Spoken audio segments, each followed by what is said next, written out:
You want me on that wall. You need me on that wall. Somebody had to do it. I am the chosen one.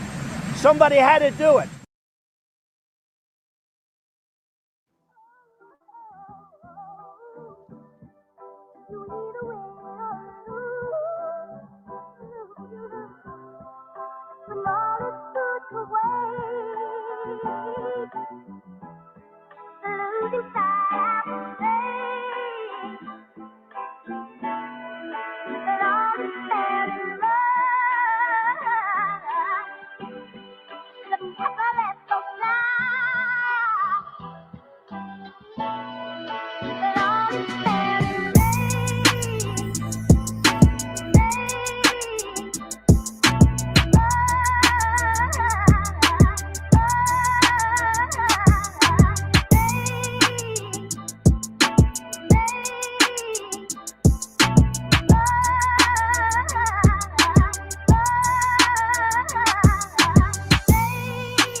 boy.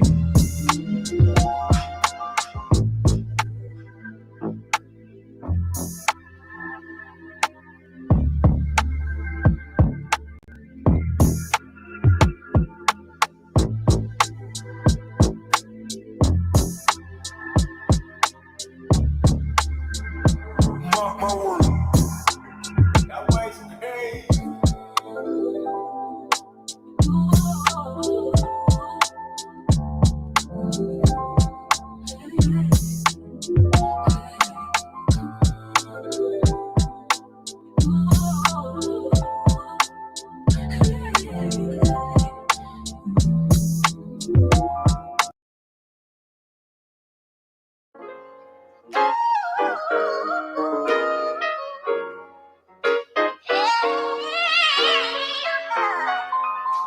Mark my words.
How's everybody doing out there today?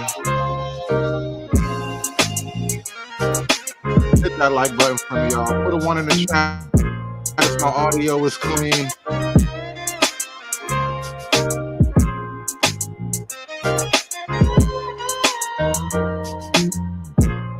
Mark my words.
Mark my words.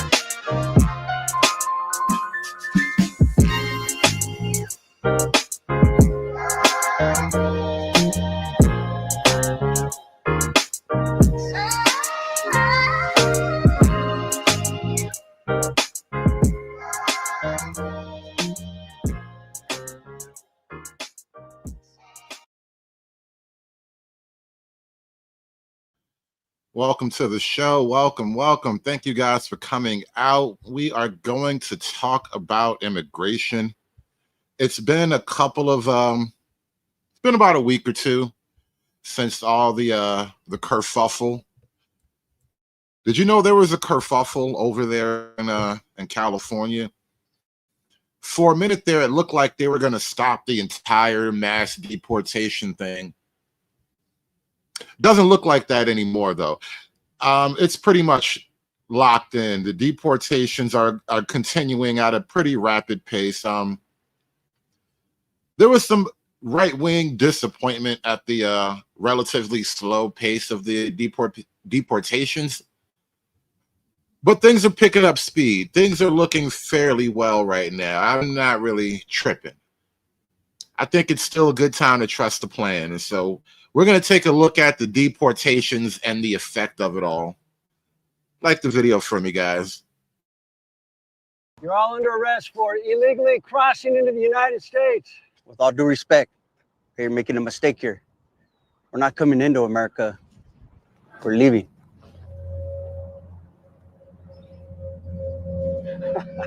Leaving. Sure, pal. On the ground. We're not kidding, man. We're gonna bounce. Bounce? Why would you bounce from America? Name one bad thing. One. I mean, we got lists. Polarized politics, inflation, not to mention the menu at Taco Bell changing again. Taco Bell? Real Mexicans like that stuff? We love that shit, man. But it's not even meat, is it? You don't think we know that? I mean, do white people like McDonald's? Yeah, we like McDonald's. Is that real meat? And you know what else? They canceled Blackish. No. Dial that back. Blackish wasn't canceled. They chose to end that show. And there's a lot of great TV out there right now. I mean, you have Netflix and Disney Plus, Hulu. We all love Hulu. But other than that, man, there's too many options. You know, I hate when they change the icons and they try to trick you like, oh, it's a different show. It's the same fucking show, man. You know, it just gives me analysis paralysis. Is that Spanish? I want to go back to the motherland. We have 5 channels there. But they're all the same. You have old guys in hats like that, surrounded by hot bitches, and then a clown shows up. And you know what? That's the news. Do you see what's happening here? Mexicans, Americans, talking about streaming services. But you know where we're doing that? America. That's what George Washington was talking about. Well, you know what we talk about in Mexico? How to get the fuck out of Mexico. And Twitter. Pinche tweetes. It's a sticky wicket for sure. You know, I was the only coyote with a blue check mark for years, man. Now, anybody can get one for $8 a month. So you all want to leave, huh? All of you.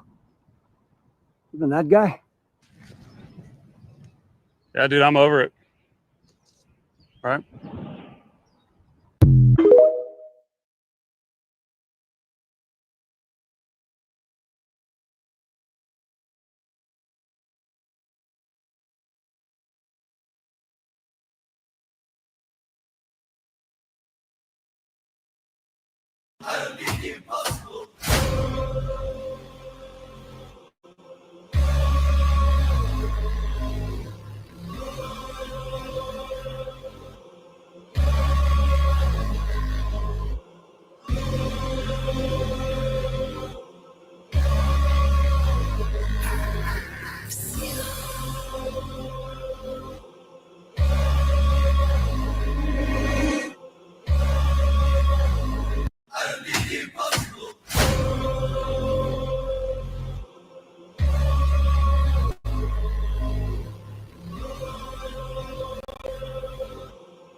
The Trump administration has like the best media team in the history of presidential politics. And especially in regards to like the right wing culture and all that, Trump has really energized the right wing. Let me show you something. Did you know they were protesting in Roblox?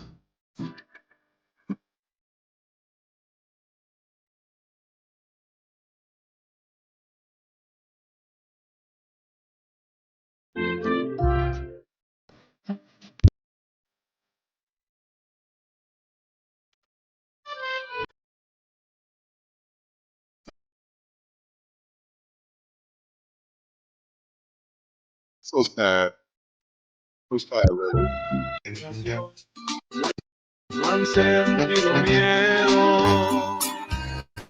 They got the Roblox construction workers. Oh, man.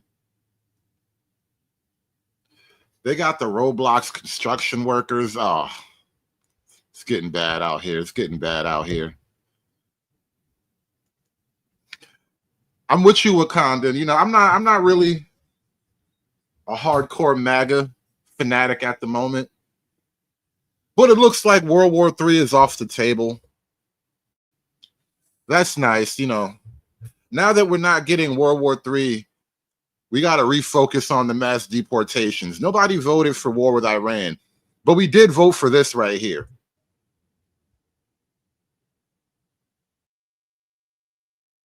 No han sentido miedo. Aquel que no ha visto una camioneta. Mexicano bandido, todo el barrio prendido. Siempre ando bien cuido, siempre poniendo ruido. No han sentido miedo.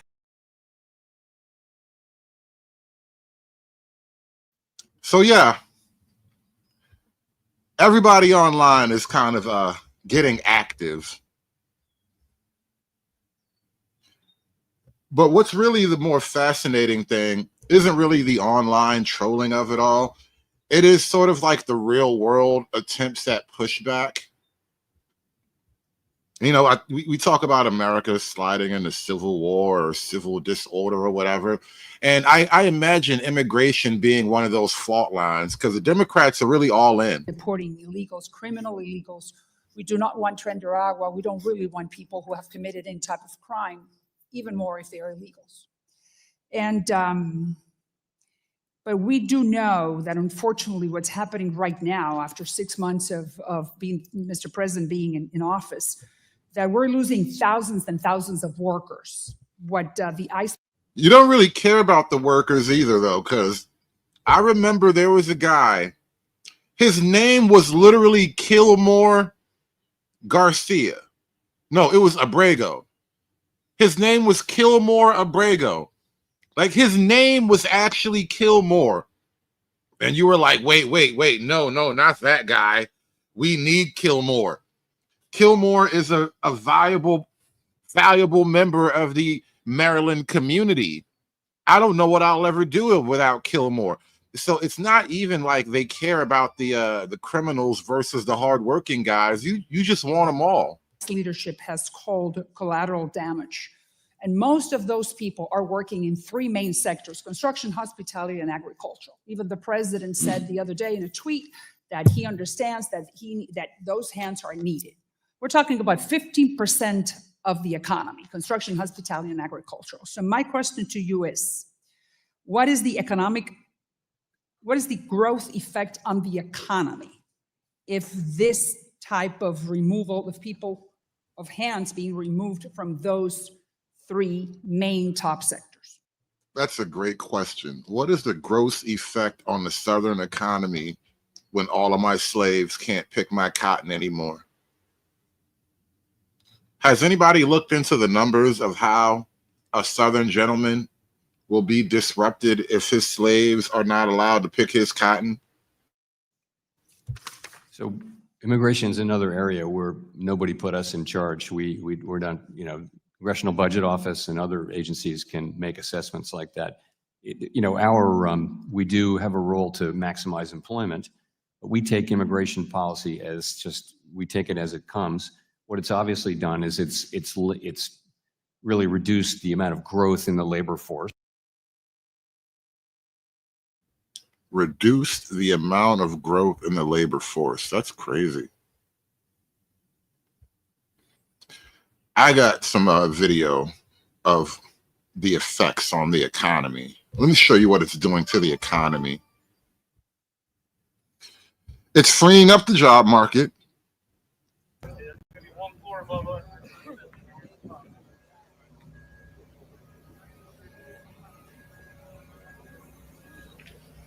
Yeah, all those guys, they took your job.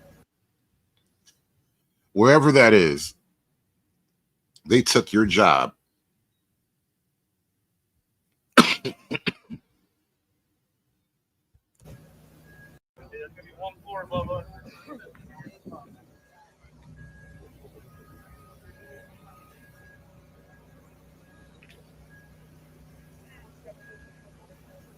Or how about this? Let's check in on the local swap meet. Let's see what's going on at the local swap meet.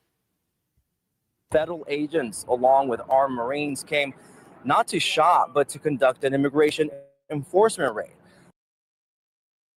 Saturday afternoon along Alondra Boulevard, just a few hours before a concert was set to take place, but was later canceled because of the pandemonium. One vendor said agents were asking people where they were from. We spoke with several vendors, some of which sounded the alarm once they saw what appeared to be ICE agents arrive at the swap meet. As a result, many people left just in time before the raid. Still, those who were left behind were in fear. ICE comes in. Whole swap meet full of illegals, bro. The whole swap meet. Look, family fun, live music, shopping, 6 days a week. It was like a honeypot. You could have just scoped out the whole swap meet and just took names and faces, tracked people down with their license plates, and then just got them all out of their beds one at a time. And raids the entire place. All the entrances were wide open. There was a helicopter circling the top of the premises. They were dragging people out of the bathrooms. There's people scared. They went into all the spaces asking for everyone's identification. We're all hardworking people. It's not fair what's going on. Now my grandma doesn't want to come to work. This is her main source of income. My parents as well. This is what pays for our home. So there's going to be a house for sale pretty soon is what I'm hearing. The housing market will open up. Yeah, the housing market is definitely going to open up. And shout out to Midwest Request with that $2 super chat. He says, we have to draw hard lines when it's sketchy. I'm all for hard lines. I'm good. You know, the thing is, we're at a time where your good nature and your desire to not see people uncomfortable is going to be leveraged against you to great effect. And so to paraphrase a classic white girl hit from back in the day, I'm going to harden my heart. I'm going to swallow my tears. I'm going to turn and leave you here. Yeah, it's war. No more money for you. It's lazy. You lazy. You lazy. No more money for you. And now we are not able to do that. They're scared to come to work. I don't think they're going to come for the next few months.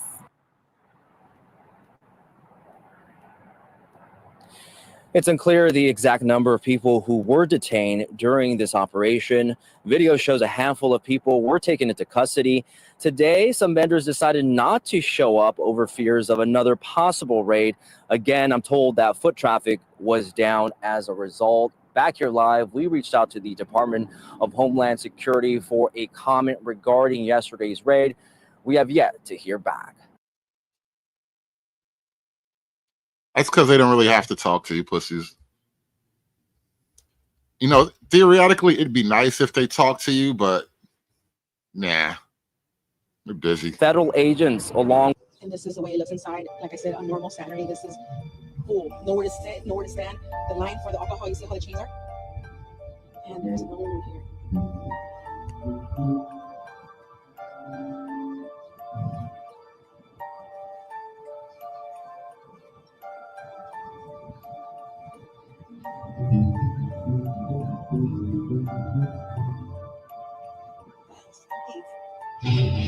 I want you to understand what you're seeing here. You're not seeing a half-empty swap meet that's probably going to have to close down pretty soon. I mean, that's what your eyes are seeing, right? But what your brain should be processing is vastly different than what your eyes are seeing right now.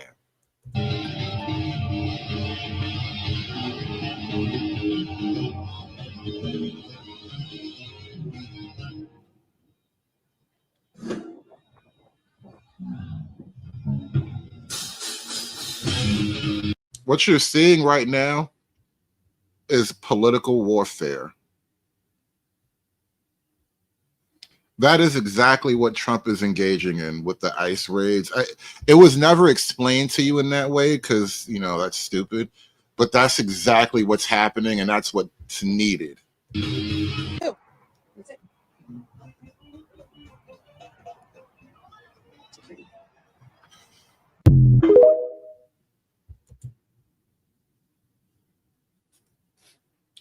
How often do we do a census in America? That's the only thing that kind of didn't go like perfectly, is we're not doing a census in the next year or two, because I foresee a couple of blue strongholds losing a couple of representatives.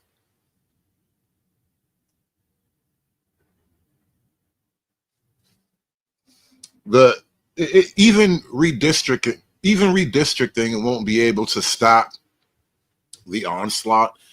What's really happening here is the Democrats' voting army is being decimated. And all of the territory that was being held by this particular army is now being challenged. And so what you're having is literally an overturning of territory. Let me show you something. This is kind of what it looks like at its most intimate level here. For the house, man, how I'm gonna pay for this motherfucker now, man? What the fuck? How in the fuck, man? Ice bullshitting, man. All these cars she left behind.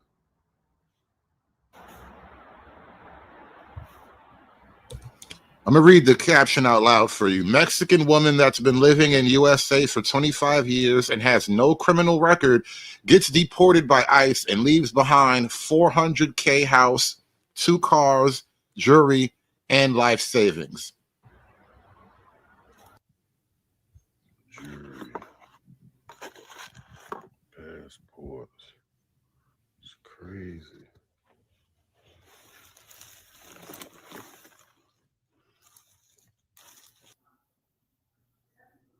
Man, fuck ICE. ICE full of shit, man. They full of shit. Man. It's crazy.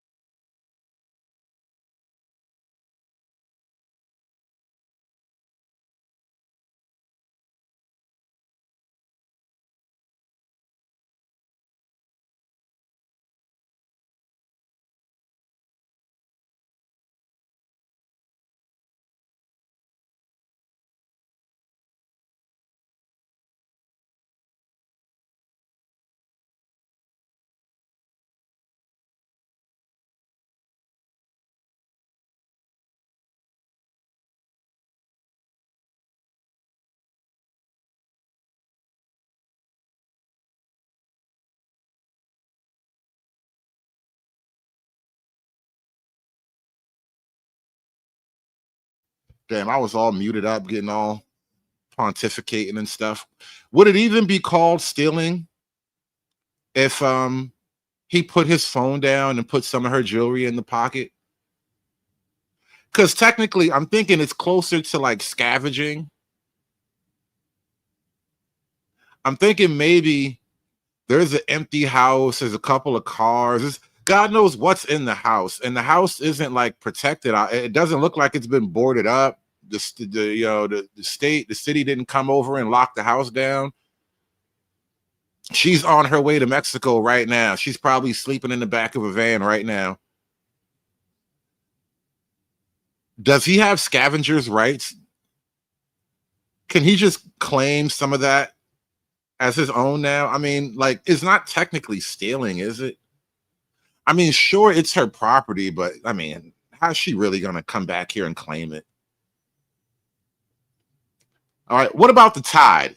Can he at least get the Tide and the bleach off the washing machine? She definitely isn't going to be using that. Fuck ICE. Dang.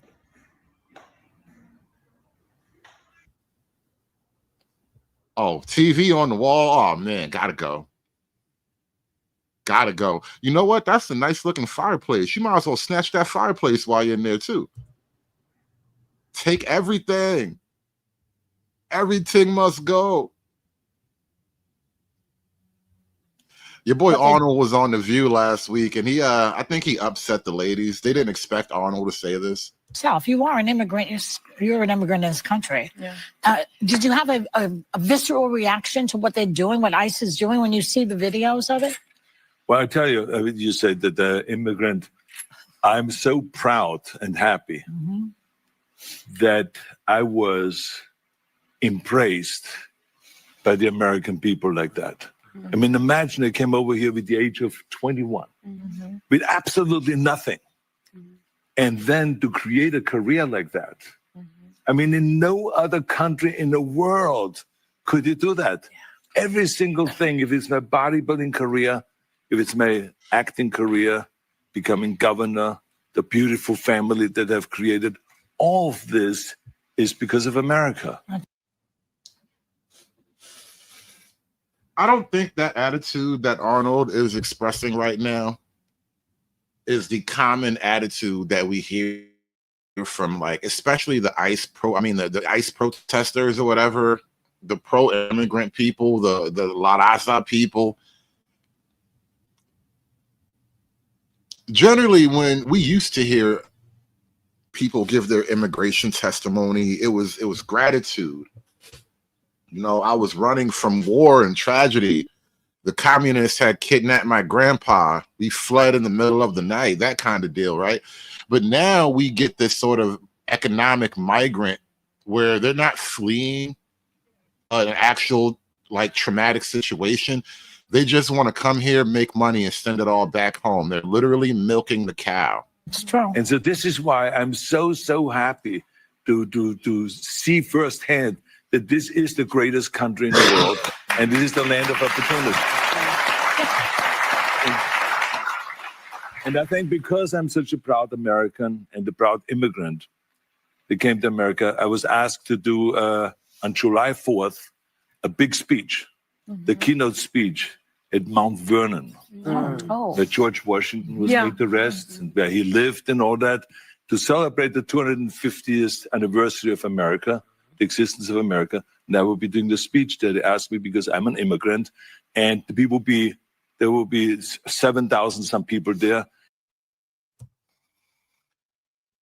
They didn't really want him to say that. They were expecting him to be like, oh, this is terrible. You have to do this and got to be nice to people. They got the old Terminator. They were expecting something else, but they just got the Terminator in his old age, basically. And there will be people that will be sworn in and will become citizens that day. That's great. So it's really a great celebration. And this is what this is all about, is to celebrate people becoming Americans and coming to America and all that. And so I just think the world of the great kind of a history that. And you know what? This is a question that's kind of existential, but what does it mean to become an American? Like, now, let's throw all the obvious racial, ethnic stuff out of the way, because those are intractables. But beyond that, what does it mean to become an American? Because that would imply that America is a particular thing. It's not like rough around the edges. It's not fuzzy about its own identity. And so when a person says that, I can only imagine what it is they mean. But there has to be something like an objective definition, or at least an understanding. Like, what does that mean to become an American? Did you suddenly start paying taxes? Like, what do you really mean? That we have with immigrants in America. But the key thing also is at the same time that we got to do things legal. That is the important thing, you know. So you got to do things legal. And those people that are doing illegal things in America and that are foreigners, they are not smart. Because when you come to America, you're a guest. And you have to behave like a guest. Like when I go to someone's house and I'm a guest, then I will do everything I can to keep things clean and to make my bed and to do everything that is the right thing to do, rather than committing a crime or being abusive or something like that. They really hated him for that.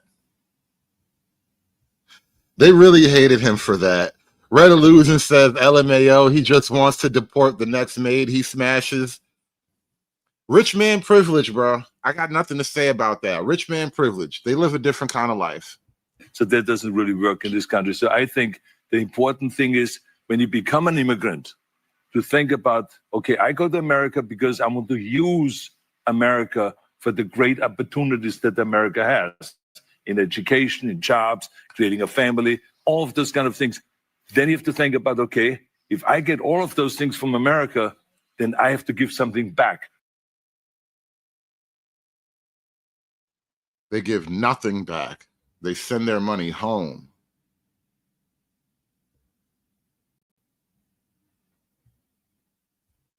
Nojo says, fundamentally, you can't. You can only hope in the success of the country at the expense of others. I think I guess you're answering what it means to become an American. It sounds like an attempt to answer that question. I don't know if I completely understand what you're trying to tell us, but I'll read it out loud again. Fundamentally, you can't. You can only hope in the success of the country at the expense of others. I think it's the expense of others that's hanging me up there, bro. I'm not sure where that part's coming from. But I'll tell you what, maybe this is what you mean. No salgo. From behind this window, Lydia watches the corner where she used to sell jewelry, her hands no longer busy, but rather clenched in fear, the same fear that prevents her from wanting to be shown on camera. Are you scared to leave your home? ¿Tiene miedo salir de su casa? Sí, tengo miedo. She and her husband are undocumented, and after hearing about recent raids, Lydia decided to stay home. Her 10-year-old son, Gerardo, who's a citizen, says he and his sister don't go outside anymore. Gerardo also asked us not to show his face. It just feels like you're just trapped in your home because if you go outside, you're risking like getting taken away by ICE. Instead of just being a kid. Hide your wives, hide your kids, hide your families. ICE is coming through the block, all right? Hide everybody. Everybody in the attic. Everybody, hide up in the attic. Yep, Abuelita up in the attic. Come on, let's go, let's go. Worrying whether or not he'll wake up with his parents by his side. And we don't really go out that much, only if it's like important or necessary. Mucha tristeza. And while she and her husband don't leave the house, they are fearful that ICE will come to them. So they have this posted on their window saying, "Este hogar no le abre la puerta a ICE," which means this house does not open for ICE. It adds that they have the right to remain silent. And on the back, which is inside of the home, they have a list of their rights, which they say makes all the difference in giving them mental peace. No somos criminales. The decision to stay home means no money for rent or food. But just when things felt most desperate, help came from an unexpected place. An online fundraiser launched by local nonprofits, including Community Power Collective. And this is what I was referring to earlier. There is a resistance network. Viva la resistance. How do you say resistance in Espanol? Resistable, resistande, resisto, el resisto. There is a movement. They are forming up. They are fighting back. True Hype with the 10 ball says, I agree with Arnold here on The View, but I'm looking at him sideways because he was hardcore authoritarian when he said F your freedoms when it came to his safety during the time of the Great Bug. And True Hype, that crystallized for me the idea of fascism as a politically neutral concept. It doesn't really belong to the left or the right. It's just that the left wing has done such a great job of brainwashing us all into believing that authoritarianism is inherently right wing, while we are suffering under increasing levels of left wing authoritarianism, right? And you see it with language manipulation. You're not allowed to say certain words, right? I have to say tardy instead of retarded because it'll hurt some of the tardy kids' feelings. You know what I mean? You can't call people gay anymore, even though it is an objective reality that some people are gay. Like, it kind of does creep on you. It's not as overt as sort of right-wing authoritarianism, but that's the difference between the left and the right. Ultimately, both sides have some level of authoritarianism that they're willing to embrace to maintain their culture. However, I lean toward the right more than the left because a right-wing authoritarianism is a more honest deal. This is what we think. This is what we believe. This is how you are to be. Men are men, women are women. You can't just change the two around because you're having a bad day. Like it's a truthful, more, dare I say, holistic approach to governing.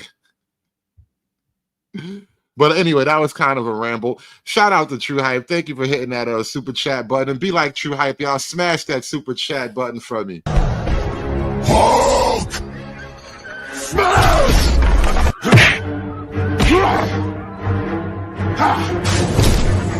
Smash you!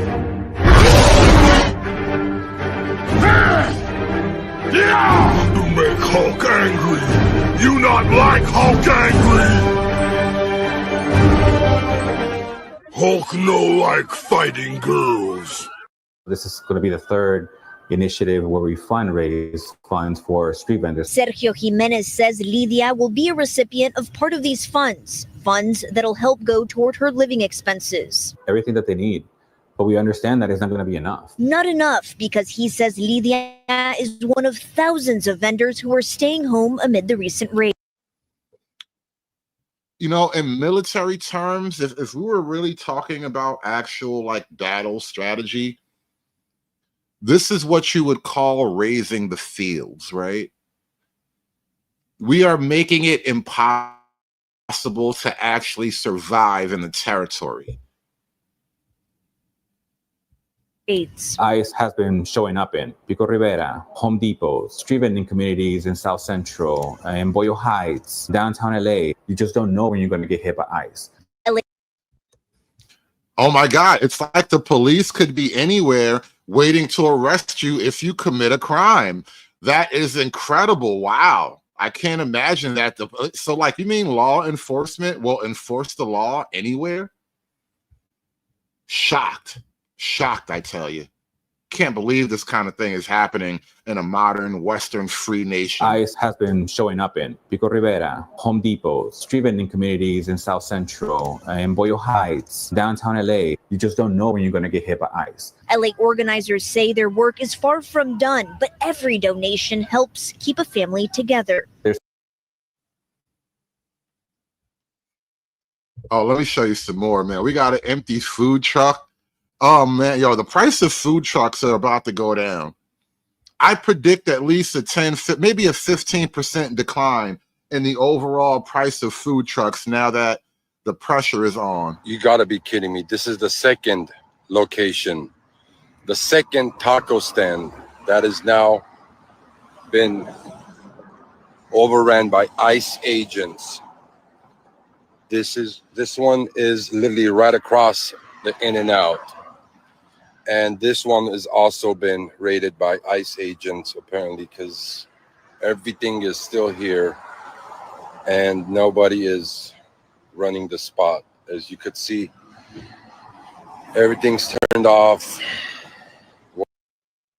No, I got a better idea. Donovan, I got a better idea for a food truck that you can put in the newly to be formed black neighborhood, because you know, once all the poor Mexicans get kicked out, all the poor blacks are gonna move back in. And so this is what you do. Hear me out. Pork chop on a stick.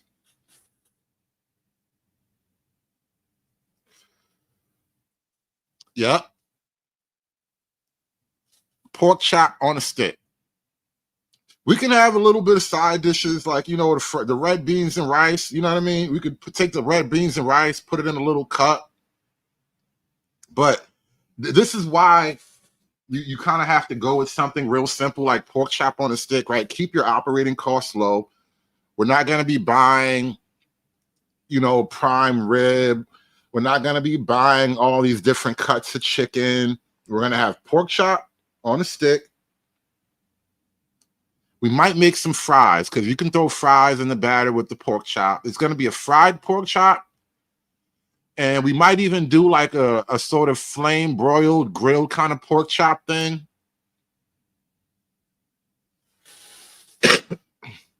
Because you want something that's like a relatively quick thing to make. Because like you can take one of the pork chops, have it sort of pre-made, have it nicely displayed in a rack. And then when a customer comes and says, I want a pork chop, you just take one of them off the rack, dip it back in the fryer for like 60 seconds. You know what I mean? Get that nice freshness back into it. And then hand them a hot, steaming, freshly made pork chop on a stick. That big back talk.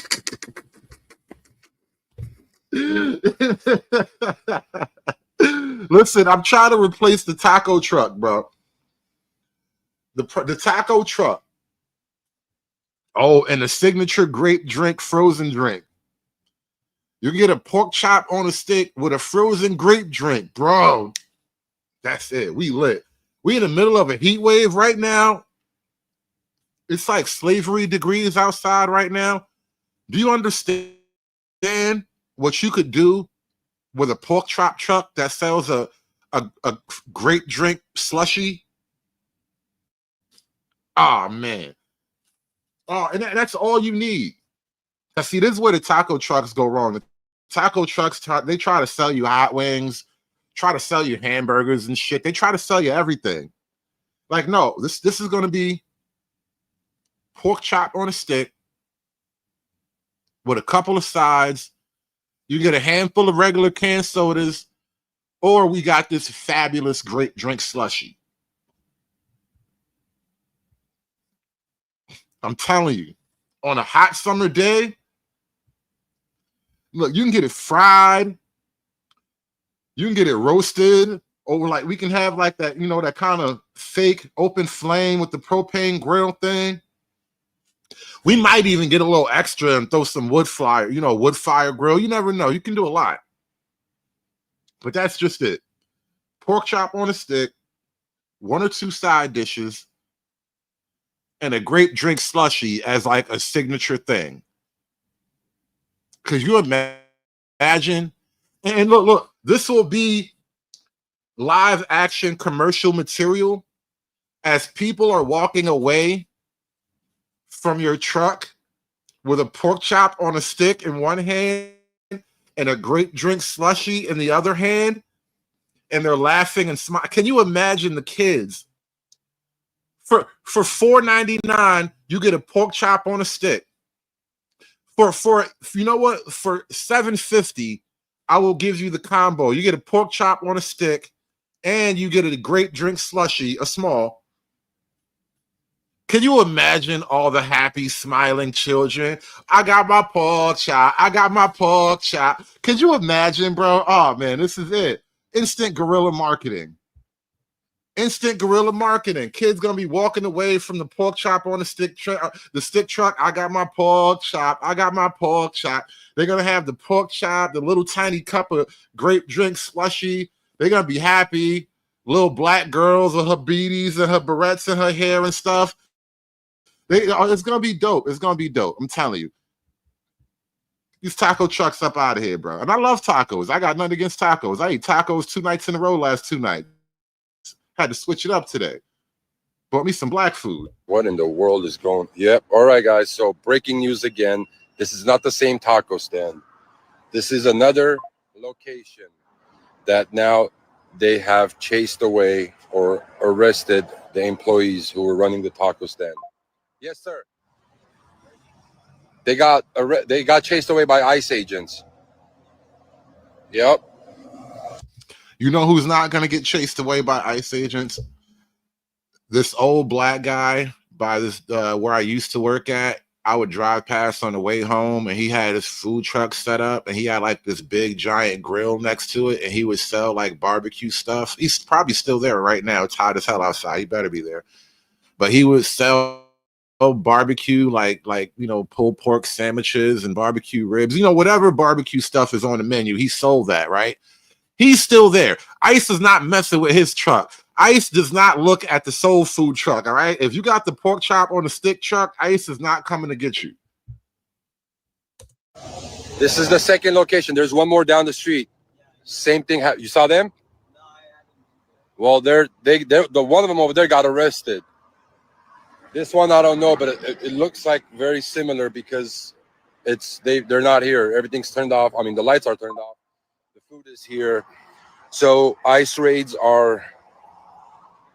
Damn, everything's still in there. They just left the truck sitting there. That's wild. So right now across Los Angeles, there are abandoned food trucks just waiting to be claimed. You could just take one home. Like, the government doesn't want you to know this, but you could just take a food truck home.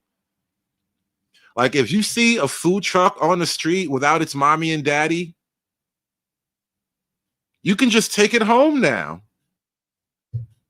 That's wild. There's still that one guy that's going to sell crack from a taco truck. Yeah, that guy not getting deported either. That guy's black. He ain't going nowhere. He is a black entrepreneur. On a roll here, man. This is, and I could assure you, these are not gangbangers. These are not your drug dealers. I agree with the government, what they're doing. Nope. They were taxpayers. They were Democrat voters. They gave money to the local Democrat establishment because that's how they got their taco truck popping. They had to pay up. You know, you always got to kick a few bucks upstairs. This whole thing is a mafia. But I do not agree with what is taking place with hardworking,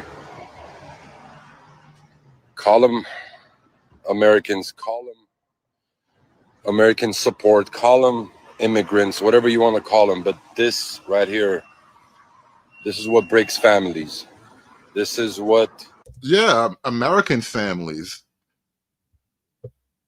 There is supposed to be a pork chop on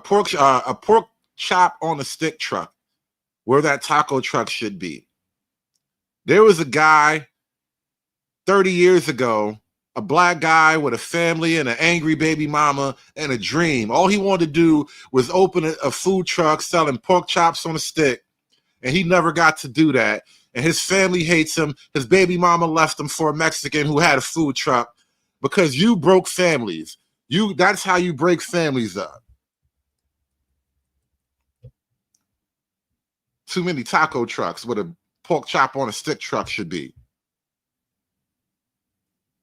We are a country of immigrants. That is just a fact. It is who we are. And yet here we are watching families be targeted, watched, hunted, farm workers being chased across fields. I know. It is dope. They be getting stuck in the mud. They be falling. The ice be jumping on them in the cornfield. These are some of the hardest working people on earth, and they literally feed the nation. Shame on this federal administration for doing this. Shame on them for choosing cruelty, for terrifying families, ruining children's lives just to make a political point. No, it's not a political point. It's a political war.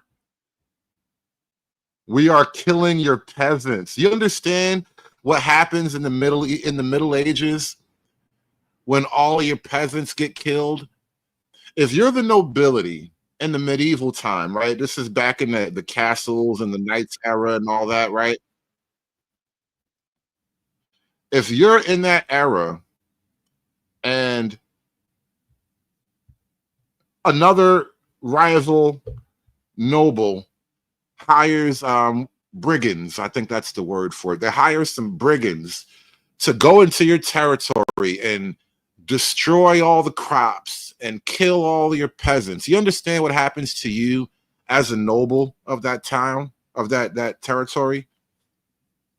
You lose money, and then eventually you starve to death, and then you get killed in your sleep by one of your nobles because you're messing everything up and we got to eat. That's literally what happens. You are watching political warfare.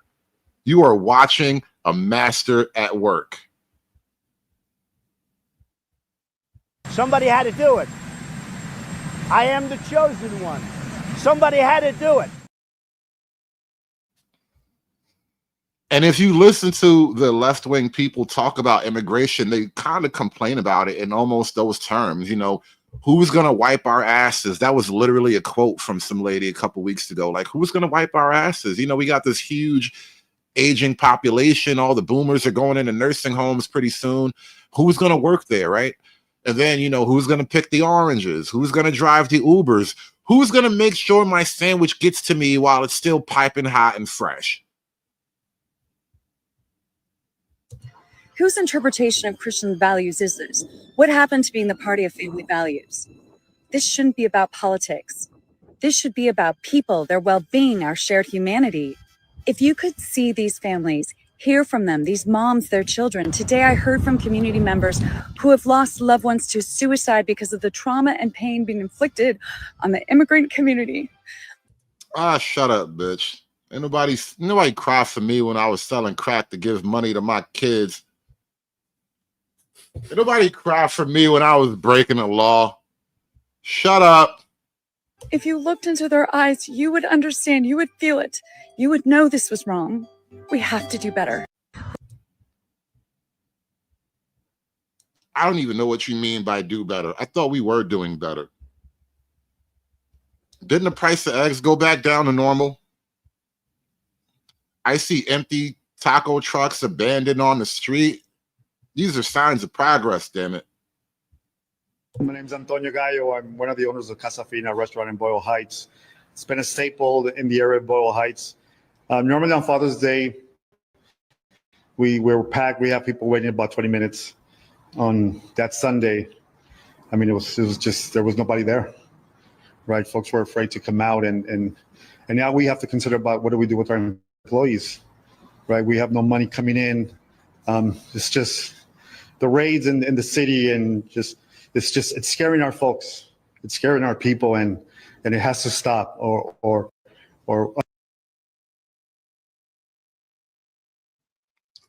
oh my God, they're attacking the peasants.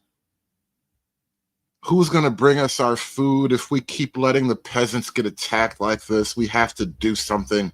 It was just, there was nobody there, right? Folks were afraid to come out, and now we have to consider about what do we do with our employees, right? We have no money coming in. It's just the raids in the city, and it's scaring our folks. It's scaring our people, and it has to stop, or a lot of folks are going to lose their jobs. My name's Antonio Gallo. I'm one of the owners of Casa Fina restaurant in Boyle Heights. It's been a staple in the area of Boyle Heights. Like always, guys, L22 on the Saturdays. We got gaps up in here. Probably about 20% of vendors actually showed up. So look at that way, look at this gap, look at my gap next to me. And there's just gaps throughout this whole area. Just ICE has people running scared. OCC swap meet, buy, sell, trade, Pokemon, Yu-Gi-Oh, bullion, sealed, packs, singles, PSA slabs, MLB tops. Who wants Shohei Ohtani? Yeah, all the good stuff. Showtime. Packs are there, binders are here, guys. You know, it's funny. I just had a random thought. There was an entire episode, like a mini storyline in Better Call Saul. Literally, I think it was about some guy's baseball collection. How the baseball collection got tied up into the meth trade. You got to watch the show to find out. But for some reason, all the baseball cards at the swap meet, I was thinking about that guy from Better Call Saul. They sold your collection. It's at a swap meet in Ocean City. What was it? Orange County? Like always, the backside got a little 151. No one buys it today. I'll crack it tomorrow for everybody. Get a few 151 packs. Who wants some Evo? You want your Evolutions, right? Buy, sell, trade, guys.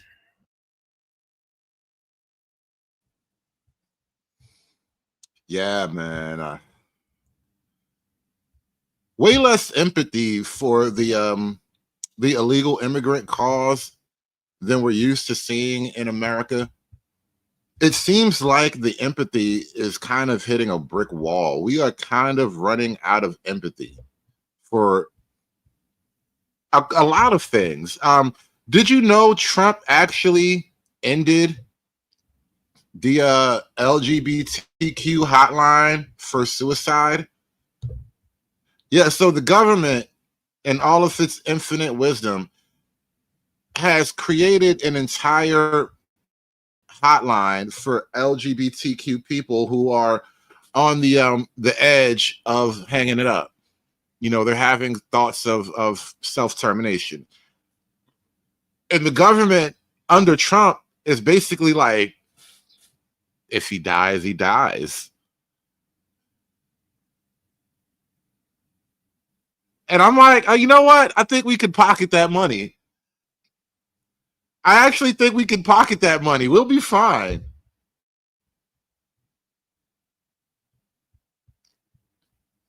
Hey, don't joke about the bridges being open.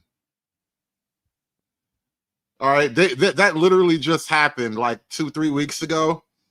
Some transgender streamer, influencer, whatever, allegedly jumped off a bridge. So it's allegedly not funny. So you shouldn't joke about the bridges, apparently.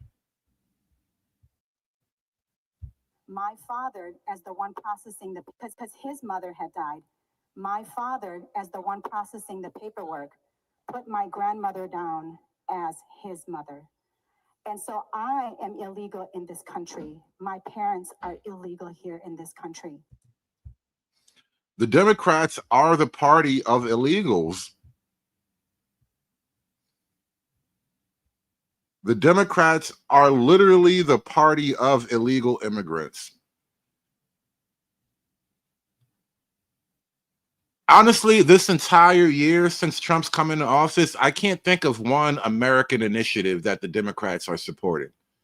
Like, name one pro-American policy, like a policy for American citizens. They've been wall-to-wall immigrant coverage. And honestly, if it wasn't for Israel, they would have nothing to distract them from chasing down illegal immigrants and trying to get them back in the country. They literally went to El Salvador to get a guy back. Kilmore's back in America too, by the way. Kilmore, he's back. Because his mother had died. My father, as the one processing the paperwork, put my grandmother down as his mother. And so I am illegal in this country. My parents are illegal here in this country. Because his mother had died. My father, as the one processing. There are new rules for members of Congress who want to visit ICE facilities. They'll now have to give the Department of Homeland Security 72 hours notice ahead of their visit. The new guidance from the agency also says ICE can deny a request, cancel, or reschedule a visit. That's prompting outrage from some lawmakers who say they have the legal authority to make unannounced visits at ICE detention centers. There are new rules for. And this is why there are new rules. We can't just have you showing up making a scene. Let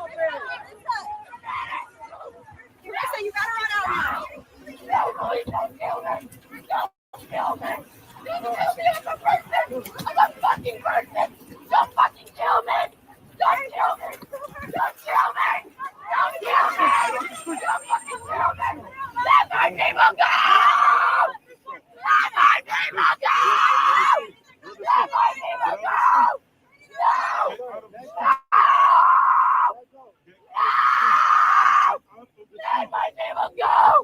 Let my people go!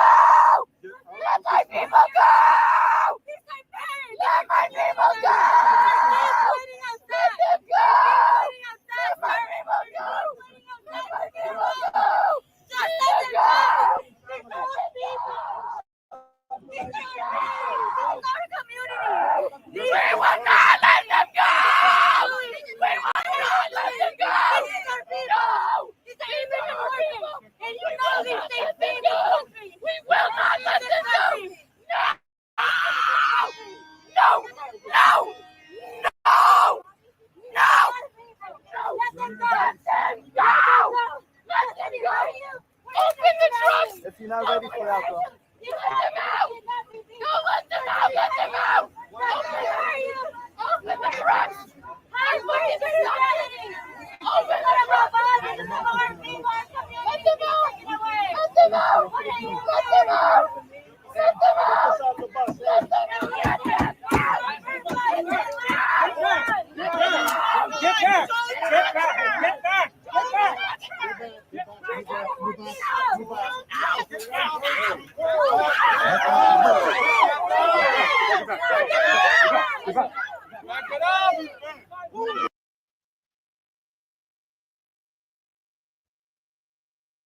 I felt good to watch. It was oddly satisfying. This is why I didn't really want to say anything. I was just listening, just letting it all wash over me. Shout out to Big Tom with the 20 ball. He says, I still don't understand how felonies work. ICE are federal agents. You cannot obstruct federal agents. That could be 8 years in a federal prison. I think liberals have been spoiled since Floyd. Prison versus slap on the wrist. Honestly, I would meet you halfway. I would go for a literal slap. Not even a slap, that's too light, but like if the police just beat him up a little bit, but everybody got to go home at the end of the day, I would be totally happy with that. Like, remember when police used to have billy clubs? Like, cops don't have a billy club anymore. Like, police used to walk around with a stick. And the whole purpose of the stick was I would have something to beat you upside the head with so I don't have to actually shoot you. Because, like, I can try to physically restrain you, like grab you or something. Maybe I'll throw a punch with my hands, but that's not ever really a thing. You know, that's never in a police manual, throwing punches, really. And so there was the billy club, sometimes lovingly referred to as the nigga stick. But police would have this club, this billy club, and they could just throttle you vigorously with a billy club. And you would get off the car. And this is the beautiful thing about the billy club. They didn't even necessarily have to arrest you after they used the billy club. They could just use it and then you go about your day. And so I am starting a campaign big time here and now. Let's make billy clubs great again. This makes Jim Crow look like Jim Eagle. Shout out to Big Tom with that 20 ball, man. Be like Big Tom. Hit that super chat button for me. Smash the super chat button, y'all. Hulk! Smash!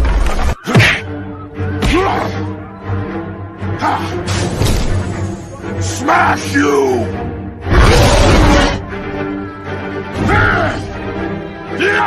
You make Hulk angry! You not like Hulk angry! Hulk no like fighting girls. Exactly, Donovan. Let's roll this bastard and get on with patrol like New York's finest. You know, back when police were policing, somebody said they wanted to run that back one more time. Here, one more time.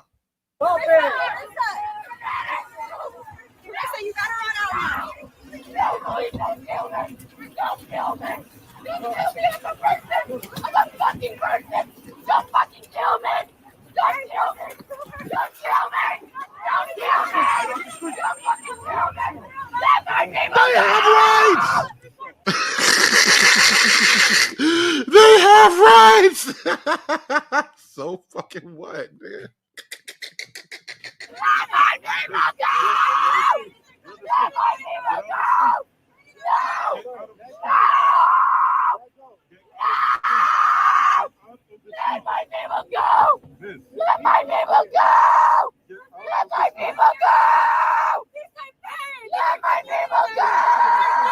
Let them go! Let my people go! Let my people go! Just let them go!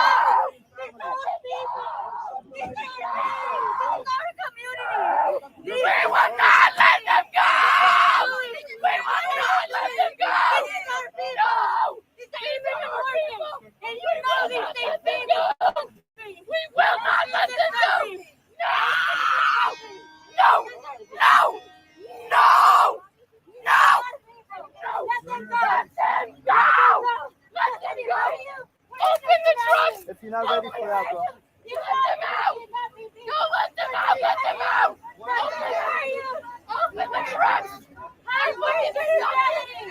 Open the trust! Let them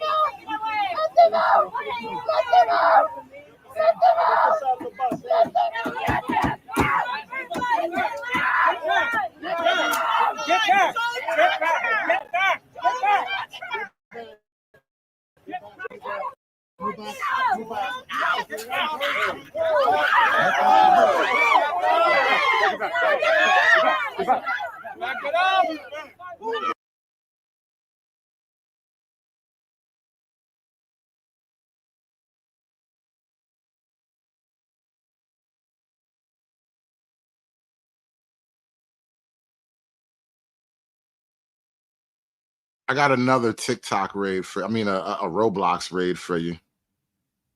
They literally raided the house of the Roblox protesters.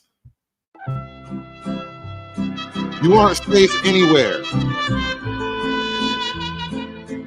We will find your Roblox server and we will raid your Roblox house and send you back to Roblox Mexico.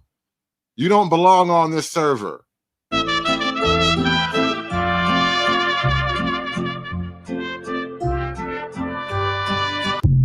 Yes, get back, get back.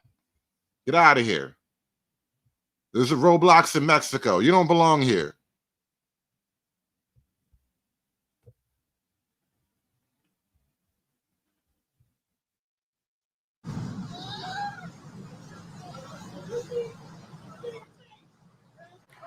It goes on and on. It's excruciating to watch. That man has a name.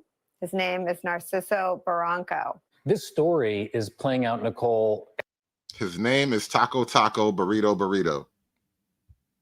Every day, all over Los Angeles. That's what I want to emphasize about this. I met Ross, the Marine Corps veteran, on the steps of the Federal Building in downtown Los Angeles during the protest. He served in the Marines. His parents were undocumented. He got them status because of his service to and for this country as the U.S. citizen child of undocumented parents. When you watch what played out in Orange County, how can you not be sickened by that? Alejandro said, and you read his statement, that you've got four heavily armed, and I'm paraphrasing here, 200-plus pound men kneeling, just watch it, beating a man who was out there cutting grass. He was cutting grass. And these heavily armed, masked agents who don't identify themselves to people, who are alleging that he tried to attack them with his weed whacker, when in fact, if you watch the video that DHS has put up, he was being sprayed with some kind of pepper spray as he ran away. They're ubiquitous all over the city right now. And the tactic is deliberately to terrorize, to scare people. That's the whole stated goal. It's deterrence. This is U.S. immigration policy 101 supersized. It's what family separation was. Stephen Miller didn't want to just take 5,500 children away from their parents. He wanted to do tens of thousands of them. Ah, shut up. You know who also put kids in cages? Obama. You know who invented kids in cages? Obama. Cry me a river. Big Tom with the 5-ball. He said ICE agents can charge you federally anywhere on U.S. soil. It doesn't matter how many Democrats are on the city of state council. That is true. That is true. And I would like to see a few more charges come down. I got a couple clips I'm trying to dig up, but people definitely need to be charged. You know, on the social level, like the local regular citizens, they're definitely citizens that are getting in trouble, but you got judges that have been arrested right now. A couple of I think the mayor of Newark was arrested, Ras Baraka, he was arrested. Like, we got to stop messing around. And this guy, he didn't get arrested because he was cutting his grass, by the way. We're going to get to that in a minute. And now every day in LA, as you and I have talked about for months since Donald Trump was elected again, mass deportation is family separation, just by another name. And now in every corner of the county of Los Angeles, the county with the most undocumented people in the country, the most populous in the country, where people are preaching tolerance and acceptance of their neighbors and their friends and their fellow parishioners and class. Did you just told us that the most populous county in the USA is the most heavily illegal immigrant. Like, so most of your populace is illegal. That's why you're the most populated county in the country, because it's all illegal. Millions and millions of illegals. Darth Bumpkin with the $2 super chat. Is Sir Hood dropping the panel link today? You know what, Darth? I guess you can call that a panel tax. We probably do a quick panel. I don't want to be up here all night. But I guess we'll call that a panel tax, man. Shout out to Darth Bumpkin. Classmates, every day people go out on the street worried that this is going to happen. I want to show you what Joe Rogan said, not because he's more important than anyone gathered here today, but because Donald Trump seems to listen to him, because he controls a big part of Donald Trump's political coalition. If the Trump administration, if they're running and they said, we're going to go to Home Depot and we're going to arrest all the people at Home Depot, we're going to go to construction sites and we're going to just like tackle people at constructions, I don't think anybody would have signed up for that. They said, we're going to get rid of the criminals and the gang members first, right? And now we're seeing like Home Depots get raided. Like, that's crazy.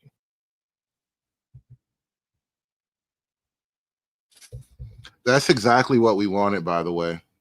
Have you ever been to a Home Depot parking lot? You got to bring a gun, bro. All right, welcome back. This just coming in here to CNN. The Supreme Court has weighed in on a significant part of the president's immigration and deportation policy. CNN's chief legal affairs correspondent Paula Reed joins us now with more. Paula, we understand this decision relates to the administration's attempts to deport people to countries other than the country that they are from. What are we learning? That's exactly right, Casey. A significant win for the Trump administration. Here, the high court allowing them to resume deporting migrants to countries other than their homeland. And we're talking about some sort of turmoil-ridden countries like South Sudan, because a lower court judge had ruled that the Department of Homeland Security had to provide migrants written notice about where they were going and give them an opportunity to challenge that deportation on the ground that they could face torture or other adversity. Now, this lower court judge also said that deporting these individuals to third-party countries without due process unquestionably violated their constitutional protections.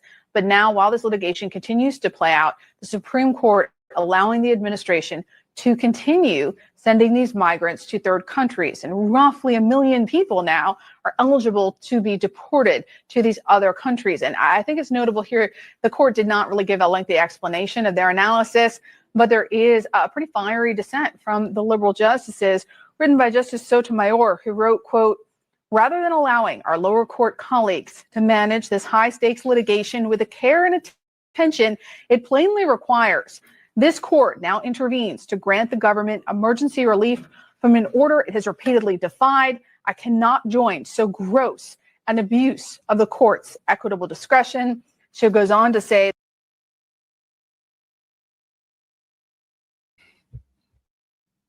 Can you imagine being born somewhere, anywhere in South America, and you do that whole walk from your country, let's say Venezuela or something, and you walk up there, you through the Darien Gap, you take the little train ride, you do all the Mexican things you got to do to get across the border, and then you get to America and you hang out here in America for a little while, you make some TikTok videos, you meet some interesting people, get a job cutting grass and chopping up cocaine on the side, and living the dream. And then one day a couple of giant masked white men black bag you, throw you in a van, and 48 hours later you wake up somewhere in Africa.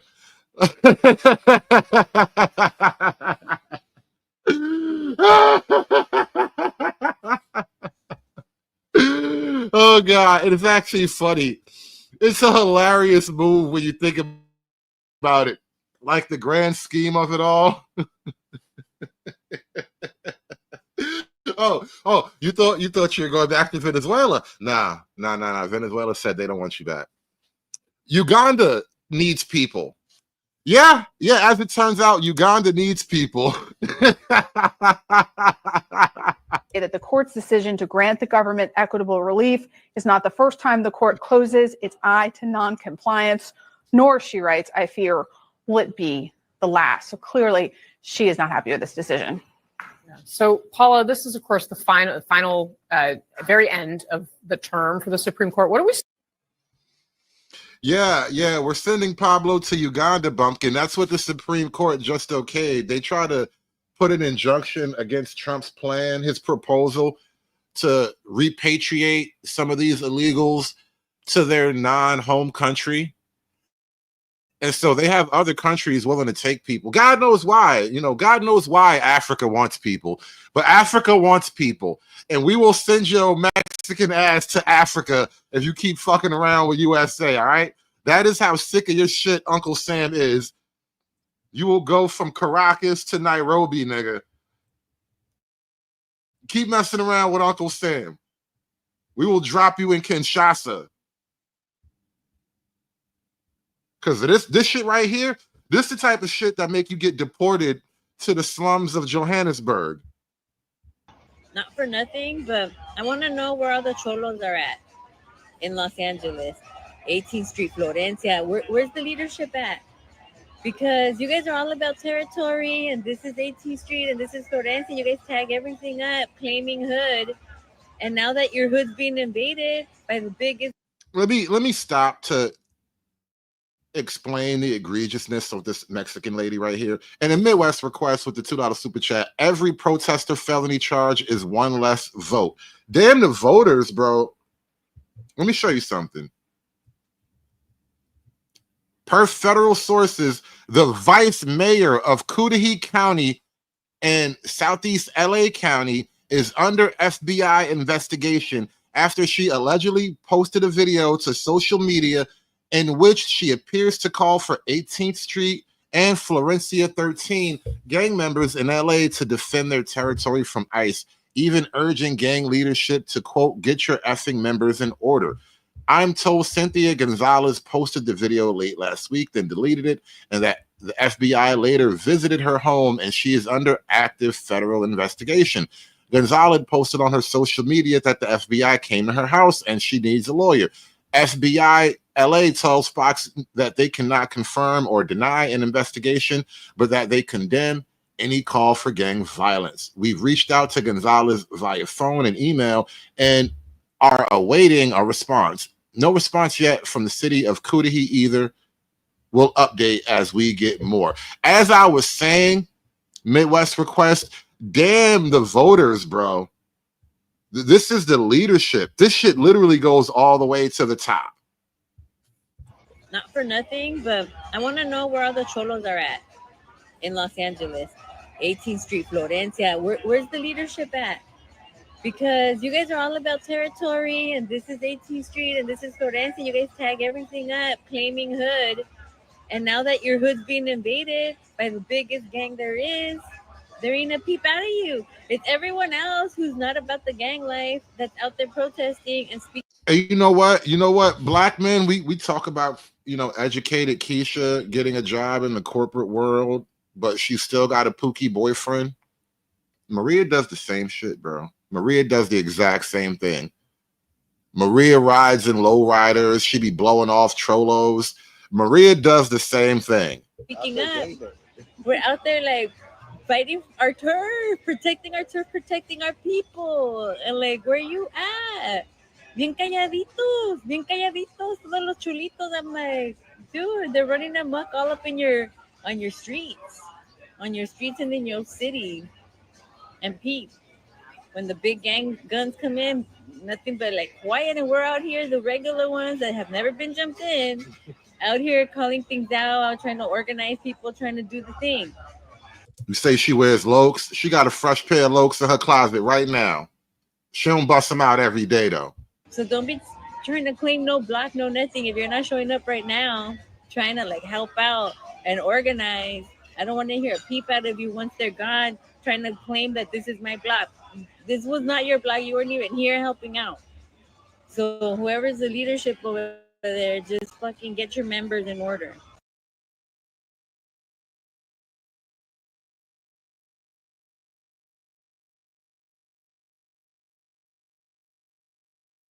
Unified superintendent says fake ICE agents appear to be targeting the school district's community. Superintendent confirming 3 cases just within the last week. NBC4's McCall Medina live with details from LAUSD headquarters in downtown. Mac?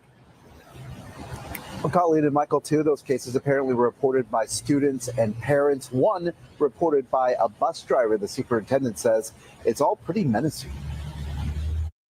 It seemed that it was to create intimidation. It seemed that it was to disrupt an educational environment or maybe create a condition where individuals would be afraid of going to school. That fear is why Superintendent Alberto Cavallo first alerted the public with his social media post Wednesday. We're aware of reports that individuals alleging to be law enforcement or ICE agents have approached some in our community. Cavallo says all 3 incidences were not on school property, but happened to either students, parents, or school employees trying to serve students in the community. A bus driver who was at that point driving an empty bus, who came across someone who flagged them down, flashed a badge identifying themselves as an ICE agent. And the bus driver did what they were trained to do, closed the door and drove away. We do not believe that that individual was an ICE agent. Usually these operations are not conducted by a single individual.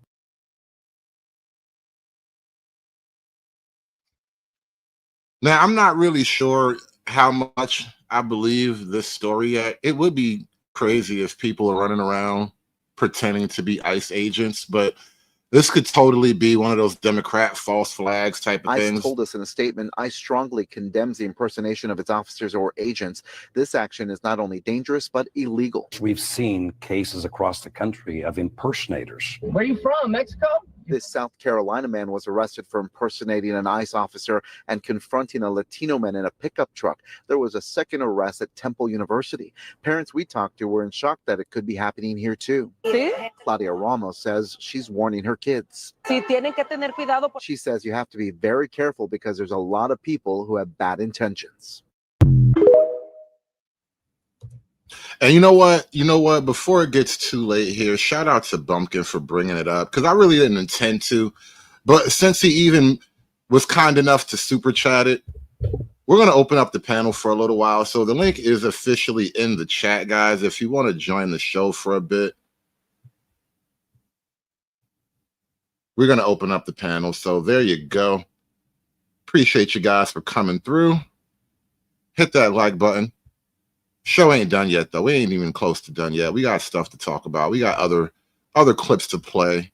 There was something else I had. Oh, yeah, this guy.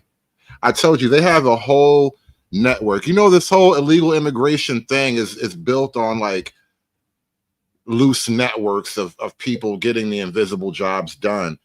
You know, the NGOs, right? Well, here's another look at that. Today we're going to Compton, Long Beach, Paramount. On a regular basis, Tito Rodriguez, executive director of Local Hearts Foundation, and a team of volunteers prepare grocery bags for those in need. Some bags of bread, some rice. Lately, that includes people too afraid to leave their homes because of the ongoing ICE raids happening across Los Angeles. Yeah, people are scared to come out. We've gotten thousands of messages. We're afraid to go out. We're even afraid to go to the doctor at this point. So then we assemble and we have somebody deliver groceries. And after watching video after video of ICE agents detaining street vendors, Tito, known to many as Hood Santa, and his wife Patrina. Hood Santa and his wife Patrina. What does he hand out? Yeah, you know what? I'm so glad they got all those fruit selling bitches off the street, bro. That got on my nerves. I swear to God. I was like, where did all these fruit selling bitches come from? Where'd you get all the fruit money if you're so poor and desperate? Like, who just trusted you with, like, this is like $1,000 worth of fruit on this table right here. You know how expensive all these strawberries and mangoes get? Come on, man. Hood Santa, dude. Hood Santa reps Sereno, bro. Holy shit. That's where the fruit money is coming from, bro. That's what I'm trying to tell you. This fruit money is a giant cartel operation. I bet you this goes all the way up to the Dole corporate offices, man. Get that bitch off the street selling fruit. Oh my God, this is crazy. They're really crying about this, bro. By the way, everyone in the chat, please don't impersonate a federal officer. It's a felony with a minimum of 8 years. Please don't do that. As funny as it is, don't do that. So do you think there's just a guy and his buddies with some really good official looking gear pulling over random Mexicans? That's so fucked up. That's so messed up, dude. That's so messed up. and then look, this is me telling the story after. And bro, he got in the van. Like, holy shit, he even got in the van. It's only fucked up if it doesn't work. What's up, Bandit? I was just saying, it's only fucked up if it doesn't work. Hey, man. Like I said earlier, you got to harden your heart. You're going to have to learn to laugh at things that the liberals never let you laugh at before. Oh, did you guys hear the news?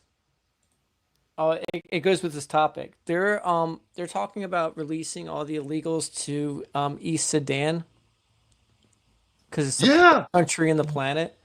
That's what I just said. I didn't have the country, but I knew we were just talking about that. They're going to repatriate you to Africa. Yeah, the average yearly income is $397. Bro, this is what's going to happen. This is the real shit. This is what's going to happen. This is all. And when the liberals say it's cruel, it kind of is cruel, but I'm so with it. I'm okay with cruelty toward the enemy. You're going to wind up in African slavery. Like the Sudan, bro. Of all places to send you, like, don't send me to the north part of Africa. Don't send me to the coast. That's where they sell people.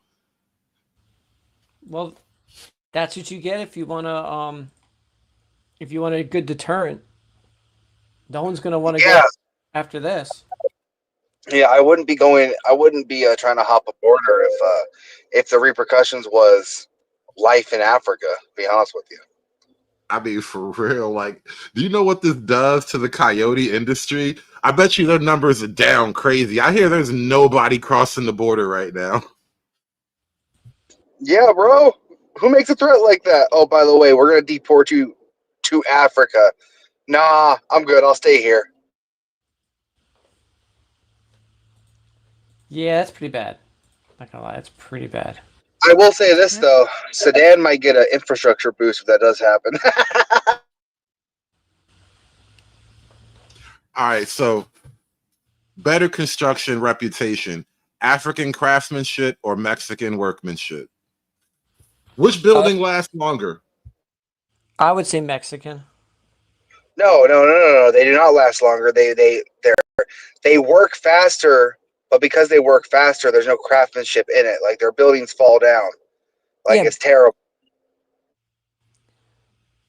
Question is what building materials? We got to play on a fair playing field. Well, if the person that is specifically getting Hispanics to work because they work for a lower wage, it wouldn't be so far of a fetch to say that person also wouldn't get like cheaper building materials as well. You know what I mean? I feel like the Sudanese would start a race war with the new Mexican immigrants because they're taking our jobs. It's going to be so complicated. Yeah, imagine they try to deport them back to the United States. That'd be wild.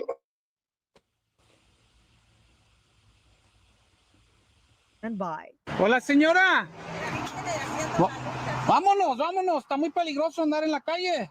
Sí, vámonos. They pick up vulnerable street vendors, buy their flowers and other merchandise, then drive them home to get them off the streets and out of harm's way. Por favor, no. Bro, he literally told her, yo, let's go. It's dangerous on the street. He said, I got you, babe. Let's go. He rolled it out there. Yo, he really got, it's crazy though. And then shout out to the Mexicans, by the way, because whether or not, you're legal, they actually do come together for their people. This is why they were winning the war overall, because they really get it together. We got to put 10 of us in this house until 3 of us make it and give us a little bit of breathing room. That's what we're going to do. We're going to huddle up. We're going to make sure we all work together. We're going to get it together. We need a network so we can keep the vendors safe from ICE. All right, we're just going to form a network. All right, I'm going to put you in my van and drive you to a La Raza safe house. You know what I mean? Like, they actually are trying to come together. Deport them all when you catch them, though. But still, I respect the effort. Unironically, these people that are just sitting in front and trying to stop these ICE agents from doing their job, throw them in the van too, deport them as well. I don't care. I've been saying that for years. Because they pick their side. Obviously, we see where their loyalty stands. Obviously, we see it. Throw them all in a van, let God sort them out. Yeah, give them a parachute. Apparently, give them a parachute and push them out over Sudan. Apparently, Not the parachute, bro. The parachute's an extra layer. like that means they didn't even necessarily know you were coming today. Like we expected you sooner or later, and then you just fell from the sky. The Africans are gonna think it's magic. where are we dropping, boys? Like, could you imagine being an African villager? You don't really get a lot of news, you don't have a lot of like technology. One guy brought back a cell phone to your village one time, but it was like a razor flip phone from 15 years ago, and it didn't even work anymore. Like, could you imagine being that guy? And then one night, it's like a nice, peaceful night. The stars are up. You can hear all the livestock mooing in the background. You know, the sounds of the African village. And suddenly, Mexicans just start falling from the sky. Well, the average Mexican income is like $6,000 a year. They're going to be the one percenters in Sudan. Like they're going to be everything they wanted to be. And you never know. They know how to farm. It might be the next Boers. What if we make Africa Mexico again? That would be hilarious. Yep. I can see it now. Would be. I support that move just to fuck with the pro-blacks and the pan-Africans and the pseudo-historians and all of that. Just to fuck with their emotions a little bit. I swear to God. Like, that's the best thing. Let's make Africa Mexico again. All right. How long from that moment of them dropping in Sudan do they completely start using zebras? Completely just like start using zebras. I want a time frame here. Oh wow. If the Mexicans can domesticate the zebra. Yeah. That's hilarious. I saw this one video of a little Mexican bull rider guy. He killed it though. A one-armed bull rider with a cigarette in his mouth. Yeah, they're for sure domesticating everything over there, bro. Yep.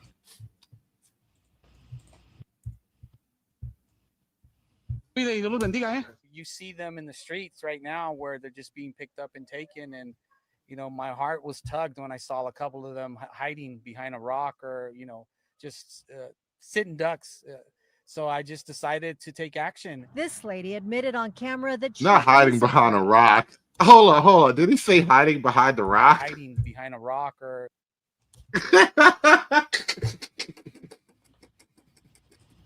Bro, not hiding behind a rock. How are we not supposed to laugh at this? How are we not supposed to laugh at this? Hey, is that a Mexican behind a rock over there? No, that's not a Mexican behind it. Look, come on, pull up. God damn it, it's a Mexican behind the rock. Make it stop. Make the hurt stop, please. Oh, my eyes hurt. This is some Looney Tunes shit, man. My eyes hurt. They were hiding behind the rock. ICE is gonna draw a fucking roadway in a goddamn mountain.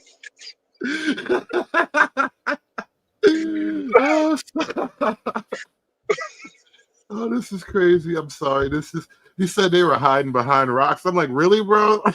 This just sounds outrageous. This is like some runaway slave shit for real, man. My heart was tugged when I saw a couple of them hiding behind a rock or, just sitting ducks. So I just decided to take action. This lady admitted on camera that she is afraid, but she says she has no choice. She has to work. They're a little resistant at first, and then I reassure them that, hey, I'm here to do something nice for you guys. I just want to give you guys some money and send you guys home. Then everything changes. They're so thankful and full of gratitude. Make sure you're not Mexican police. You never know.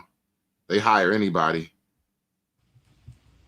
Thanks to cash donations, Tito was able to cover the woman's rent this month.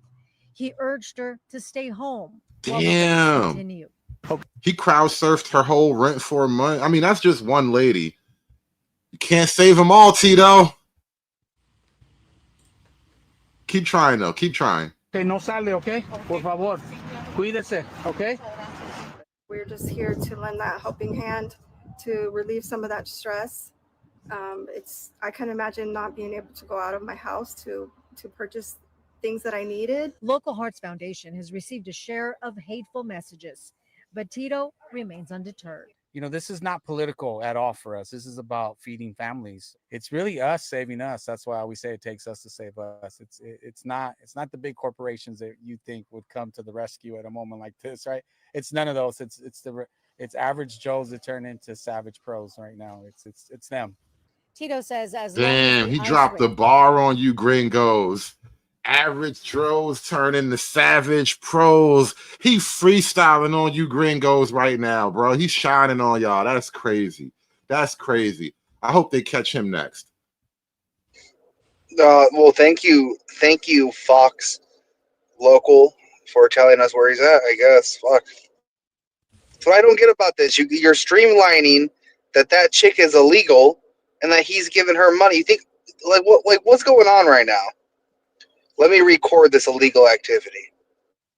I'm wondering when they're going to start taking people's bank accounts for fraudulent bank accounts. Because if I remember right, you need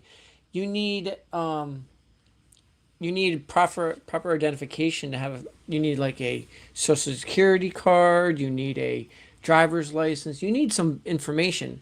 You're telling these people that they have this. They have bank accounts from Mexico. They don't even let weed companies have a proper banking business, but an illegal immigrant can have a bank account. That's what I'm saying. That's how you attack this. You can't have a bank account. People are gonna be leaving real quick because they got nowhere to send the funds. They got nowhere to have access to funds. Cash business only works so long. I mean, I'm just telling you, that's how you get rid of them real quick. You're gonna see a mass. Hey! You guys ever heard of alligator Alcatraz? Yeah, it's happening. Attorney General James Uffmeyer here at the Miami-Dade Collier training facility. This is an old, virtually abandoned airport facility right in the middle of the Everglades. Florida's been leading on immigration enforcement, supporting the Trump administration and ICE's efforts to detain and deport criminal aliens. The governor tasked state leaders to identify places for new temporary detention facilities. I think this is the best one. As I call it, Alligator Alcatraz. This 30 square mile area is completely surrounded by the Everglades. Presents a efficient, low-cost opportunity to build a temporary detention facility because you don't need to invest that much in the perimeter. People get out, there's not much waiting for them other than alligators and pythons. Nowhere to go, nowhere to hide. You can drown, you can starve, you can get poisoned, you can get eaten by an alligator or strangled by a python. I feel like that should be like on Spike TV or something. And look, that hasn't even introduced you to Florida Man yet. Well, I haven't even begun to talk about all of the things Florida Man can do. That's awesome. Within just 30 to 60 days after we begin construction, it could be up and running and could house as many as 1,000 criminal aliens. This presents a great opportunity for the state of Florida to work with Miami-Dade and Collier counties. Alligator Alcatraz, we're ready to go. So yeah, apparently that's a thing. That's some Dr. Evil type shit. Freaking laser beams. Yeah, honestly, give the alligators steroids and laser beams. Let's see what happens. That's all we need is alligators with laser beams. Give them steroids too, bro. Let's see how much alligators can really lift. I want to revisit something for you guys here. I played this clip for you earlier. When you watch what played out in Orange County, how can you not be sickened by that? Alejandro said, and you read his statement, that you've got four heavily armed, and I'm paraphrasing here, 200-plus pound men kneeling, just watch it, beating a man who was out there cutting grass. He was cutting grass. Now, I want to show you the live footage of him out there cutting grass, like they said. They said he was cutting grass. And apparently he did have a weed whacker. So maybe there was some truth to that. That's your boy cutting grass.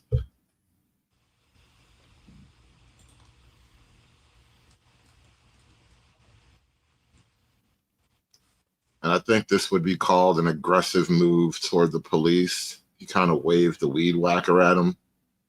Can't be doing that. That's a Just rookie. saying, it's not really going to keep you out of jail. It's a rookie. I would have been shot as a white man if I did that. Just saying. Possibly. But If it was a female, if it was a female cop, absolutely. Well, I probably don't even want to argue that. That female cop thing is crazy. Sam Hyde kind of called that years ago, and then it's weird. Ever since he mentioned it, you can kind of see it everywhere. But yeah, last thing you want is a female cop to get a little nervous on you. I had a really good time today. Yeah, me too. I really look. What are you doing? She's coming with us. What are you talking about? Who are you? I'm your Republican congressman. Now that we're in charge, we're rounding up illegals. She was born here. She's a citizen. I don't care. She looks like one of them. But don't worry. When she's in prison in El Salvador, she'll have lots of company. Good. I tell you, they make the Republicans look even more based than they could ever be. Besides the end where they made him a little grapey. Besides that, that's such a weird thing they try to make it out to be. They did. I know. Like, what was the whole hand on the face thing for? Like, she's not even gonna make it to El Salvador, right? She's gonna be a dead hooker in your hotel room, isn't she?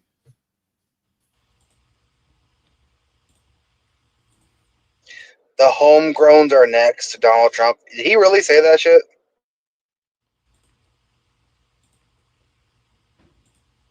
I think he may have said something, but it's sort of an out of context quote, meaning like, you're homegrown criminals. Like if you're an anchor baby who was a MS-13 gangbanger, I think that's kind of who he was referring to. Yeah, I mean, fuck, we can only hope. We can only hope. Yeah, I'm on board with that if that's what it is, right? So that's not exactly a frightening prospect here. We got Latina and Callie on the panel. What's going on? You don't come up all the time, so I know you got something you really desperately want to tell us. Let's have it. Hola, hola, hello. Adios, Hola. adios, bye bye to the illegals. Adios, vaya con Dios. Let's shut down legal immigration also to help keep to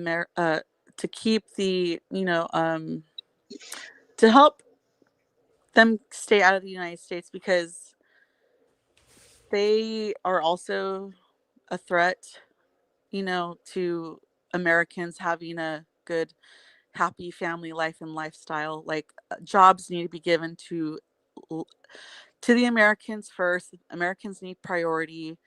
And how do we know that these illegals that have been sent away aren't going to come back with legal status, and then we won't be able to get rid of them?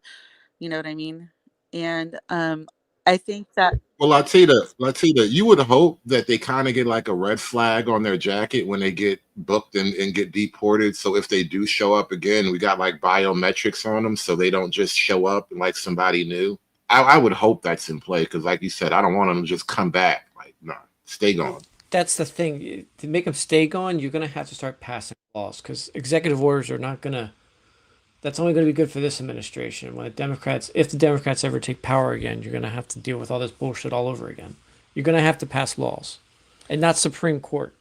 I'm saying legit laws that it's going to take someone to overturn those laws. Right. Like, so we should close the border and not allow legal visas and do not allow new citizenships for, well, how long do you guys think? I think we should shut that down for at least 100 years. I'd say we. Oh, you're based. I Oh, would okay. Yeah. 100's figure good. out if we have a problem. Like, you have to get through at least a census to figure out what's going on. Right. And that's another thing too. Speaking of the census, I mentioned this earlier. What's happening right now is going to affect this census going down. I really do predict a loss of House seats because you get your representative based on population, just raw population. Okay, see, with that, what you guys said, we need to stop giving more representation to the big cities just because they have a larger population. That is something that Democrats and, you know, the rhinos have been letting happen. They abuse these seats by overflowing the cities with these illegals and legal immigrants that they allow them citizenship way too easily. Because I know a man that was illegal in the United States. I know two people. They come here illegally, they work, they have their jobs, and then they get legal status. And they're trashy people. Like, one's an idiot and one's like an idiot and a wife beater type and a cheater. So like Trump said, like, they're not sending their best. That was a true statement. The legal people actually have morals, okay, usually. And the ones that come here illegally are like, you know, like any Tom, Dick, and Harry that can walk across the border. And like I said, I think that we need to close the borders. Like, I would actually say, you know, more than 100 years, but then, you know, it's going to be harder to close it for 300. You know what I mean? The way I look at it is this: is immigration is like it's like your house. United States is your house. Okay, are you going to allow some guy to just stay on your couch, f your wife, and then you have to pay them your rent check because they're taking our social security money? Like, that's what it really comes down to. Like, of course not. You're gonna kick that person out of your house immediately. So I don't understand why more Americans aren't pissed. That's the part I can't wrap my head around. It makes absolutely. I think Americans are pissed, but they have too much to lose. They don't want to get thrown into jail, you know, just for going to a protest, because we already know that they are going to arrest not they're going to arrest the opposing side of the Democrats. And like in California, with the mayor, what's his name? Alex Padilla, Alejandro Padilla. If he was an actual citizen, he would have been thrown in jail for who knows how long for putting his hands and resisting the police. Okay, he would have been tased a couple times for resisting the police and doing what he did. If that would have been like you or me. Well, the thing comes Well, down. let me step in for a minute, please, because what I really think is happening, this is a fundamental difference between the culture of the left wing versus the right wing. On the right, by and large, you have people who have families, jobs, businesses, careers. They're locked in one way or another, right? And so they go to work, they go to church, they have family functions, hobbies, whatever it is, but they have a regular life. On the left, you have literal paid protesters. You have entire, like, people dedicate their lives to the revolution. And that's a commitment level that you really can't match on the right, because that's not what we dream of. The right wing people don't really dream of revolution the way the left does. And so you literally have people who donate their lives to this in one way or another. It's like, what do you think an Antifa is, right? That's effectively a gang member for the revolution. And so it's hard to kind of match that type of energy and networking and coordination when you have people who, you know, they have jobs, they go to church, they you know, their kid needs stuff, their wife needs stuff. You know what I mean? Right. Conservative. That real quick. I think you've heard of the McMinn Battle of 1946, which is Athens, Tennessee, and they organized with the mayor of that town organized with the deputies. He brought in his deputies. I think it was somebody who left the mayor seat and went up to like a higher position in the government that brought that mayor in. Okay, and then they, worked their way into doing the stilling ballot harvesting and stilling in 1946. And I think that what's happening right now is like that these kind of politicians are the ones organizing in the communities, like with certain groups of people, certain coalitions, certain you know uh the letters, you know, and they're telling them, I think that, hey, go ahead, Biden will pardon you, or, we won't hold you in prison that long, or we have some funding behind us that will bail you out. And like regular Americans like you or me, we are believing in free will, right? And so then we're not we don't have somebody like organizing us and telling us what to do and paying us to go to these protests, like, because that's what they do with the college kids, are sending them out for a grade for these protests. They're The, highly organized.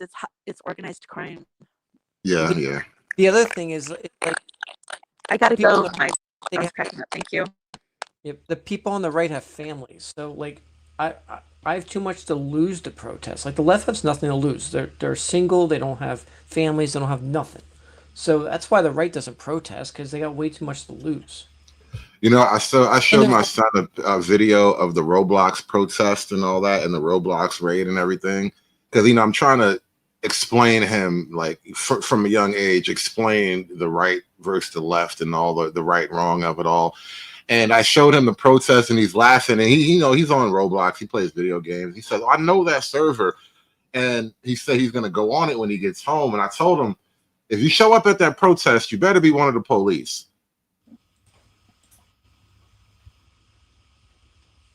That's the only way I'm accepting it. And somebody in the chat earlier, some Amy in the chat earlier says something about their daughter going to college, and they don't like that. And how do you convince your daughter to not go to college? I that's a tough thing, and I don't know, because it's not necessarily that I don't want my daughter to have some level of education and all that, especially since she's been good in school all her whole life, right? But at the same time, that's where the indoctrination happens, right? And so it's like the whole point of it all is to kind of divert you away from the wife and motherhood path of it. Well, then that's the thing. You have to convince her that getting married is more important than a college education. That's really what it comes down to. It's instead of going to Miss University, if you know what I'm talking about, right? Women go to college to find a husband. You save the money and you just find a husband. Because, be honest with you, if you start having kids, you can't have you really, in this day and age, you can't have a job and be a mother at the same time. That's kind of the reality of it, but modern women, everything is all jacked up nowadays. I know it's beyond jacked. The girls want to be dudes, bro. Midwest Request, what's going on? You asked for the link a second ago, man. Yeah. I was listening to Latina and Cali, and she made me remember some from when I was living in Chicago. Like a lot of these NGOs that help out illegals, they give them directions too, like on how to break the law and how they would cover them. Because I remember when I was younger, I used to go with with my family to go to protest because they were part of a union in a factory. But the part of the union's requirements was that you would sign up for all these social activities or whatever. So part of the union actually had them protest against immigration, and then signed up would pick them up in buses to go protest, and also take them in buses to go vote. Even if the people didn't have papers or anything like that, they were like, "Don't worry about it, you could vote." But then there was always people that I would hear be like, "I don't know, what if I get caught? What if what if I get caught? Like I'm kind of screwed because I'm not even supposed to be here legally." So they take advantage of people like that. Like all these NGOs, like now that I remember, I was like seeing them. I'm like, yeah, they would literally tell you to get aggressive because they can't lock you up. And they will tell you to bring your kids too. That's why I would be there as a little kid. But bring any kids, so that way you'll kind of create like a barrier between you and law enforcement, and also as like a propaganda ploy. So like ever since then, like looking back, I kind of look at it like, oh yeah, they were always kind of just like scheming and trying to like ace their way into like power, like little sneaks. Well, they would love for one of the little kids to get injured and caught on camera in a way that they can use against the government. Or just a picture of them, or just a picture of them like crying in front of police, like even though they just want to go home because they're tired. Right, You know? right. Like he's crying for justice. He's only 4, you know. Yeah. So I'm like, I think this problem's gotten way out of hand because, you know, they're not smart. They can't really change their politics. So all they know is this one trick that they're really good at. And they overplayed their hand. And now we're here pretty much. I mean, but if you flood the market with that one trick, you can do a number of things. Oh yeah, for sure. Like I don't even think like I can't even blame them because it's an easily controlled population, right? Like you keep them undocumented, right? And you always tease the leadership status, right? So like if you're doing it by the census, you could still bring more people in, still dangling that over their head, never giving them and having them as second-class citizens, working slave labor. Always afraid of being deported, just sending money back home. I think a great deal number of these people though never want citizenship. They're cool to just like be in that limbo status. Actually, I knew a few people like that they say no, they don't want to be part. They don't want to get their social because then that's how they get you. So I'm looking at it like, well, if you just have your green card or your residency card, like if that expires, like they're not like if you're late by a month or something, you got to be early. Like they'll ship you right the fuck out. Like I've heard people that have been late. They go up to to get their papers redone, and they're in a bus and they're getting shipped back because they don't play with that. So I was just like, man, just get your citizenship and you'll be fine. Like with some people, like that one story that he showed, they're like, yeah, there's people that have been here for 25 years, a lot of money. They never bothered to actually start the process because the process does take about like 5-10 years. And this is what people don't know. If people that become permanent residents or permanent residents, right? You have to be here for at least 5 or 10 years without leaving the country. So I've met people that like they started the process and then they left and came back and they've been disqualified. You can't do that anymore. So even back in the day, they were saying how strict it was, and they're like, there's a bunch of people that I know that are kind of blown away at how easy the Venezuelans were able to get over here and start getting benefits and shit. They were extremely mad in Chicago. Like all the people that I know in Chicago, they're like, when we got over here, we didn't have nothing, and like we were kind of like respectful. These people over here demanding stuff, and they get ass mad because then they feel like they're being disrespected now that they went through all the loops and the hurdles and went played the long game and it actually got legalized. They looking at this like not only a disrespect but a betrayal from like the local government. Yeah, but like we need to discuss the citizenship. We got one. I'm like, I don't want to discuss anything as far as like streamlining the whole process with people that want to skip the line and don't want to like follow the rules to begin with. That's weird to me, man. So like, go ahead. Now I'm supposed to have like a pathway to being like a free citizen for like bank robbers and all this other stuff, or is that different? I'm not entirely sure about that, but I do know this. Like now that we opened up this can of worms, we can't just like back up off of it. This needs to get settled now. Like I honestly do believe like we have to rip this bandage off as fast as possible and as clean as possible.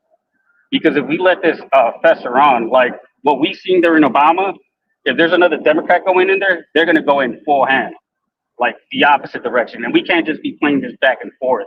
You open it up, we build borders, you tear them down. We can't keep doing it. So this has to be done now. Well, they see it as an Right. If they don't bring the numbers Well, up, we also do see this as an existential threat because this is also like damaging and further dividing like society, and it's causing resentment between the illegal, and the original Americans. Like this is all bad all around all across the board. And like, look, I don't want to be an asshole, but it's just like no, we have to set an example that like yes we don't want to do this, but we will do this all the way. Well, you We're know, just you're gonna look never going. we're just gonna look away.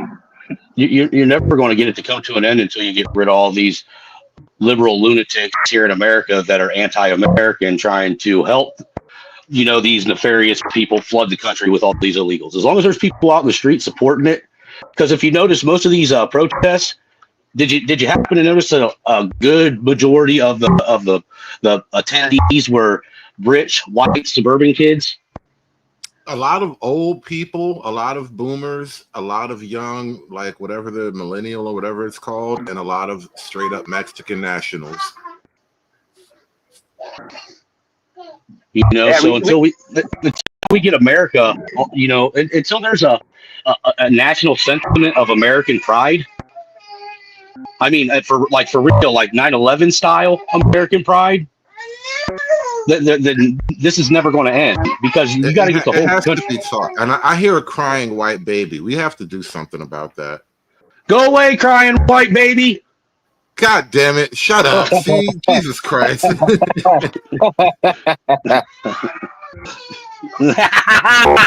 Can you hear her screaming? What did you do wrong, damn it? I'm blaming you. It's always the parents' fault. You always blame She's the just parents. mad because her mom's in the bathroom. Can you hear That's me? all it is. I can hear Yeah, you what's now. going on? Is that Z? What up, Z? That was you? But no, Z, for my real, bad. Hood, for real. What I was saying about getting some dude. There has to be some kind of national identity that's reimagined in this country. They've done a real good job of tearing apart, the foundation of the country. I mean, it wasn't that long ago when we were in school, and national pride was a real thing. Now you're considered some kind of a fascist or Nazi just for having American pride. You know what I'm Snowman, saying? hold on a minute. I'm noticing a weird new glitch I've been hearing lately, and you have it now too. Like the It's frog. probably because I'm using my Bluetooth Beats Okay, yeah, there's headphones. definitely a frog in your connection. Every time you speak, there's a weird burp, a ribbit. Then we know it's from using Bluetooth uh, uh, headphones that allow you to speak through them. That's what it's from because I've been noticing it too. Here, let me switch and I'll go on with my studio shit. I'll be in a minute. All right, let me kick to Z real quick because I thought you were trying to. Oh, damn it, Z. Oh, all right, that was Snowman. I jumped off. Z, what's going on? You know TDS, right? I think I do. Hey, Why do you ask? Do I have a frog? You know TDS? No, I said I think I do know, but yeah, what are you asking though? Continue. TDS, right? That's like where you have like Trump on your mind. You got Trump on your mind all the time, and it's Okay, not yeah, Trump just derangement syndrome. Okay, I thought that's what you meant, but all right, you got it.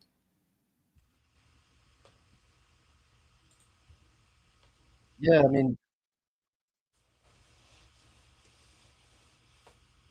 everybody that is like in these protests, like look at what they have on their mind all the time. It's just what they hate. You think about that? Well, yeah, it's the power of the media in the short term. Like every day, cable news is telling you to hate. Then you got like the left wing podcast universe and all that. And on top of that, though, if you really think about just sort of the world we've all grown up in as Americans over the last 75 years, maybe, right? The nature of a fish is not to question the water, right? And so for the vast majority of us, we haven't really questioned the environment as it changed around us, right? And the media's job was to kind of convince us that all the little soft changes were positive, good things. And there's definitely been You know what I'm people talking who've about. noticed. Hold on, let me finish. There's definitely been people who've noticed, like, there's been changes in the environment.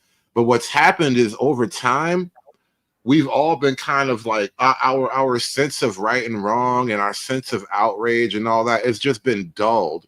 And a lot of that has come from the media. It's come from our school, our educational system, like the no bullying and all that. The fact that we barely even have male teachers at all.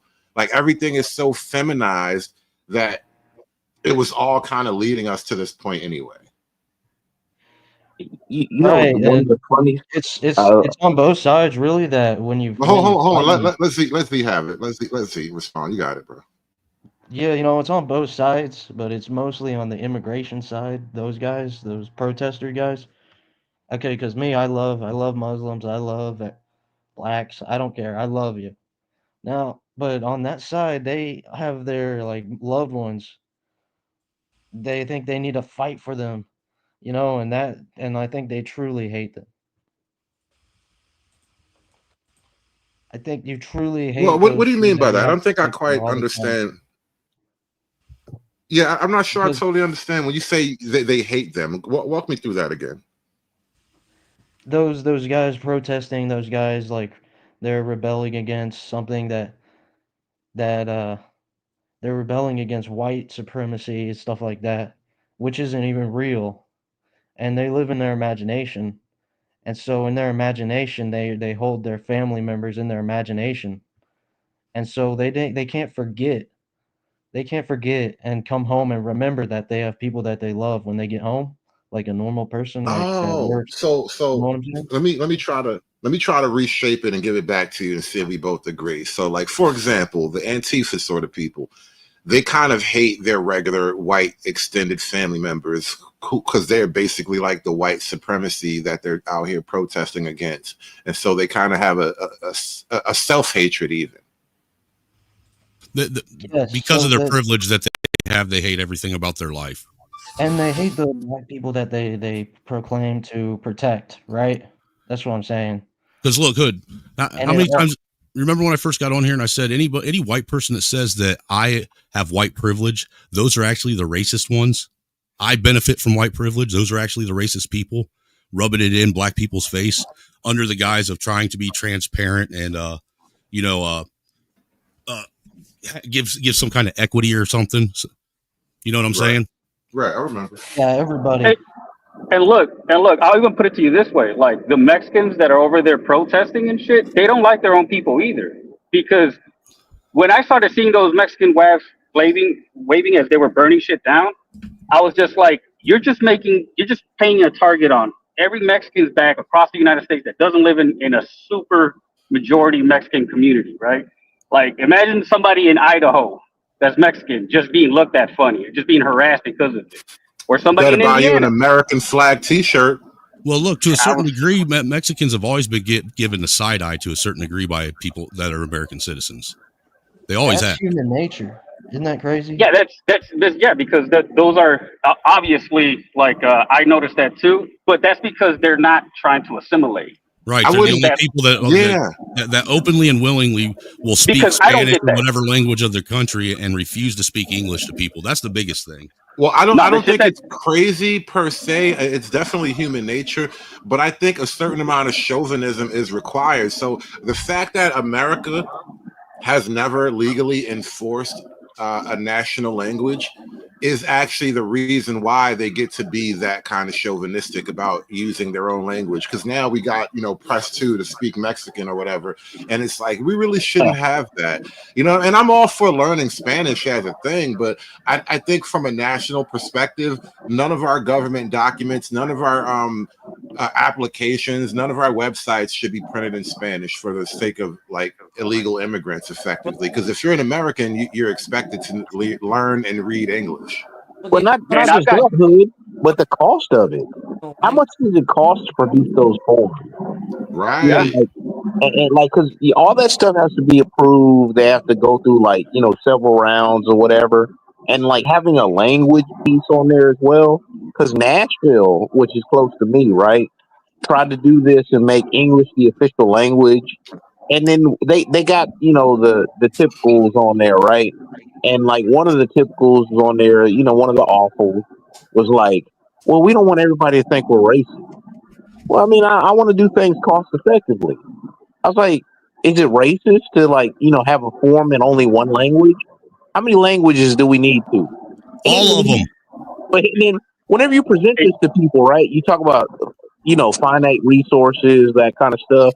They're like, well, I mean, we need to be nice to everybody. So everybody should starve because, we want to feed everybody for a day. I mean, that's wild to me, man.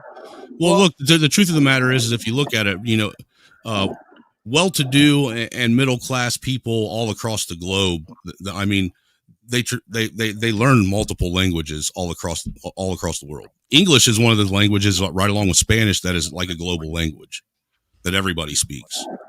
But well, remember too, PC culture is corporate culture, and like those non-English speaking dollars are still dollars. well, what I'm getting at is what I'm getting at is the fact that I remember that learning multiple languages was something that was actually pushed in school when I was in school. My school taught Spanish, French, German. I think those are the three that they taught. And you know what I mean? And Russian. It seems like you don't get that anymore in high school, that where kids are coming out fluent in other languages and such. Well, the whole educational system is shot in a lot of different ways. I want to share this clip with you guys. I'll just pull this up. I want you to watch this. The city of Pittsburgh is making the decision to cancel one of its cultural celebrations. As KDK's Jessica Riley reports, it's in light of recent immigration enforcement raids in our region and all across the country. Yeah, the city of Pittsburgh and Mayor Gainey's office say they're canceling the International Parade and Festival for cautionary reasons. This all due to immigration enforcement across the country, and they say they don't want the festival to become a target. The mayor's office says the decision was made proactively and not in response to active threats. Casa San Jose, which advocates for Pittsburgh's Latino community, supports the decision. But unfortunately, because of the way that ICE is targeting communities of color, it's simply not safe to have something like this. This comes after communities have reached out with concerns. The International Parade is usually held downtown and honors the many cultures represented here in Pittsburgh. Is that report? Are these reporters seriously insinuating that the ICE agents would go and literally do some kind of raid on a family outing or a family festival? No, the mayor is. Are those Serbian immigrants? I mean, because come on, I would think that if they would do that, I don't see them. I wouldn't even see them actually raiding the festival itself. That would be a bad look all the way across the board, no matter who you were. You wait until they're going home. You wait until they're going home and you take them in their car. Listen. If you'll raid a Home Depot parking lot, I mean, hey. Parking lot a tad bit different than a festival that's held every year. You know, it's wild. All they have to do is just show up. They wouldn't even have to get anybody. They just show up in their ICE uniforms, just chilling. Listen. They could just do the funniest thing. The Welsh and the Serbs could go too. That's what I'm seeing on flags right there. Hey, is that They're going Welsh to and start Serbia losing their women because they reproach themselves. Hey, Request's comments earlier about these protests and stuff, though. I remember back in after 2016, after Trump got elected the first time. For about 2-3 years, I did a lot of political activism myself because I was heavily active in the local militia in my area. And every one of these rallies I would go to corroborate what he was saying, all of these lefty lunatics would always bring their kids with them to these protests and have their kids right up there in the front and shit, watching all this violence and stuff. And there were several times that it got really, really, really freaking violent. Yeah, I only went to one, and they were telling us to throw things. They were telling us to throw things. My mom's like, I don't know. This is not a protest. She's like, I don't like this. We left. What was wild is that. Well, what was wild, at all the rallies that I went to, because I was in the militia, and usually we were somebody from our group was one of the organizers that helped put it together. We get there a little earlier than everyone else. to wherever venue it was we were doing the protest or the activism. And these counter protesters and lefties, what they do is they'd circle the block and stuff, and they'd be nice to you and friendly all the way up until the actual demonstration started. And then when the demonstration started, then they'd come up like a horde of freaking locusts and just swarm you. And dude, it was crazy. And like I said, to what Midwest was saying, they'd always have their kids and shit with them, teaching their kids to do this shit. It was wild to me. Yeah, that's no lie. I was there. So I know that for a fact. And I was even kind of confused and like I was like, what is this? Because I was kind of confused that they were telling us to get violent. You know, I was raised right, so that's why we were just kind of like we just nope the fuck out of there because we're like, yeah, we're about to catch a case and here's something. Look, here's some history tidbits. George Washington, he was like so blessed by God. He would go out in front of bullets multiple times. He would just ride in front of the bullet fire and it would all miss him. Like several battles. John Adams and Thomas Jefferson, John Quincy Adams, Thomas Jefferson, they hated each other. They were both founding fathers.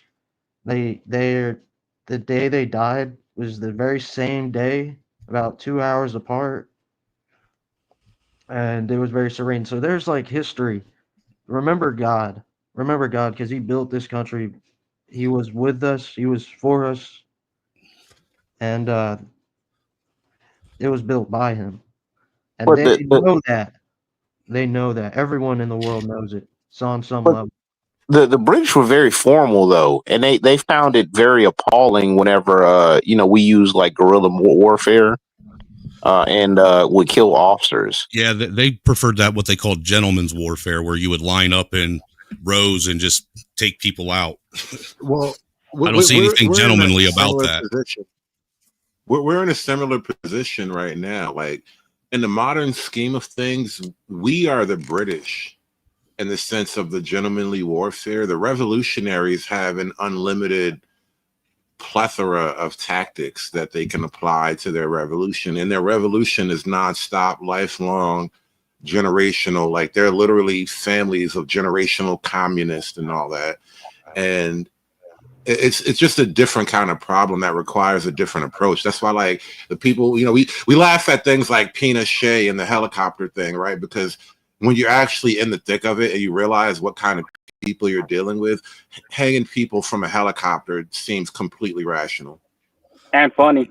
To what you're saying, though, Right. Hood, you are right. You look at America right now, and we are pretty much like we have rules of engagement. You know what I'm saying? We abide by the Geneva Convention, and whereas a lot of these other countries that we go to, they still operate under guerrilla warfare tactics. They don't give a shit about our rules. They're doing what we used to do in order for us to win the revolution, and we're not fighting like that anymore. I think that has to, what I think that has to do with it, having a sense of nationalism, pride, not wanting an invading force coming into your country and telling you how shit's going to be run. True. Some of that. I think also, like, someone at Latin Patriot up here earlier mentioned the whole Athens, Georgia thing. And it's important to remember those were guys fresh off of World War II, right? They hadn't grown up with generations of post-war liberal propaganda. And so it's been a long process to even reshape the minds of men. And that's kind of where we're at right now. Like the very ideas that we're talking about in this little platform, it's far right is sort of a weird framing of itself, because if you think about the grand history of the human experience, everybody was far right up until World War II. If you think about it, Hood, this country was still very radical as far as, the American citizens being willing to go up against the federal government all the way up until after World War II. That's something that I've noticed in history that's changed too, is that the citizens in this country aren't as quick to band together and go march on Washington like they used to. Well, I mean, part of that is like the funding of the reimagining of the education system, and like civics not being taught, so you don't know the rules. So now you're governed by I don't know, just whatever. and then you have to be like under his constant like fear, I guess. But some people are, and Hey, True Hype. it's weird. Go ahead. True. Do you know if they stopped um, giving the Pledge of Allegiance, like for grammar students and stuff like that? My Because son's I thought they got. my son's in 5th grade this year, and they still do the pledge at his school every morning. Depends on On the district place. and what part of the country you're in. But I Is like it? they abandoned the pledge that way back in the day, at least in my grade Yeah, school. yeah. It was a federal case, I think, too. Like legally, So, you can't just impose it nationwide. so if you're in a legal area, it's kind of like it's debate. It's like up for debate, right? Whether you're going to want to have it or not. It's up to the teacher, I Hell, guess. you know what's really funny? There was one of those. It wasn't the ACLU, but it was one of those type of organizations suing on behalf of some Satanists to actually have a Satanist club hosted in one of the more wealthy areas, like outside of Nashville. It's I want to say Williamson County. It's the same county where Hillary Clinton came to try to fundraise. It's very wealthy, right? And just Little like Rock. no, Williamson County in Tennessee. Um, and it's weird, man. Like they fought for the Satanists to be able to have like an after school club, but then like still like reiterated the fact that they couldn't have like a prayer group just meet on their own on school property. It was weird, man. I'm just like, what's up with that? I was watching a video on suicide, and I posted like, remember Jesus? He said, remember Jesus? He said like, it's easier to say, rise up and walk than forgive your sins. And I would put that in the comments, and someone was like, please, this is for people that are gonna suicide. Please don't bring up Christianity. It's like, how do you have the time to judge me? You're crazy. But I mean, ironically enough, that's probably why you want to kill yourself, because you don't really have a religious foundation. You know, Jesus would help you with that whole self-deletion problem. Hey, True Hype. You know why they do that, right? They his start words are advocating the for wisdom of Satanists. godliness is the fruit of the spirit. That's all I was gonna say for the atheists out there. The wisdom The of God. reason why they Yeah, the reason why they promote that Satanist book club and all that, because if you tell them no, and they're Satanism is considered an official religion. If you tell them no, then they'll be like, well, if my religion can't be there, then no religion could be here. Yeah, So you can say goodbye to Bible study too. yeah, but they sued, and then the Bible, or not the Bible, but it was just a prayer group that would meet and like, and not even in a cafeteria, like in a hallway. They would say like a little prayer and then roll out, and then Well, like it'd be less than 5 minutes. But the Satanists get a classroom, and they I think sued one, and then made sure that the prayer group couldn't do their thing on campus. that was the point of it, though. That's literally Yeah. the point. So, if you look at it in total, when I talked about earlier how leftism is like an entire culture unto itself, while the right wing just has a normal life and families and stuff, that's a part of it. Like they kind of attack the system at all of its weak points. Like we can't really fathom it if you're just a regular person who doesn't think about these things, but it really is an active goal to sort of examine the picture of the government, the state of like the patriarchy, as they call it. Think about it like that.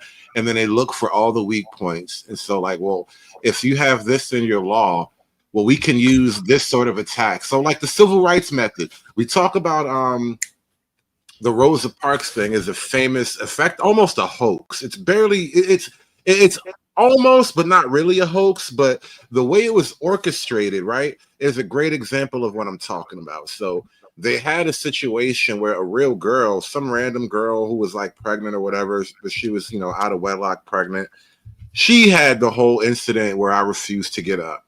And so the story kind of catches on, and then the civil rights people figure out, well, we can recreate that situation and then turn it into a thing. And so now they use that sort of thing to leverage further gains with the civil rights movement and all that. And so that's kind of the whole tactic of the left wing, is to look at the whole scheme of things and then try to Absolutely, find a situation that they can use to exploit it, and then onward marches the revolution. absolutely, man. If men stood up, men stood up. Like it would just be pushed down, and then it would just like get put in its place. Okay, and then everything would carry on, and then it would come up again. But we just, like you said earlier, the government needs to be a little bit chauvinist. Possibly, because like look, like spaces like this where people are comparing notes and noticing different things, like they're a nuisance to the status quo, and the fact that it's not a quiet murmur anymore. It's almost like getting to the fact of a loud roar, almost like a train that's in the distance is coming like a lot further closer. It's not up on you yet, but like as it gets closer, it starts getting louder. And then common sense, man, is like really dictating a lot of this. Like what's the thing you said the other day, Hood, or last week? A liberal is just a liberal is just a conservative that hasn't been mugged yet, or something like that. That's an old school saying, but yeah, a young liberal is basically a conservative. The reason why you become older as a conservative as you get older is because you just get mugged by reality. Something like that. I'm kind of paraphrasing badly, but yeah. Yeah, you get knocked around by the things of life. Reality hits you.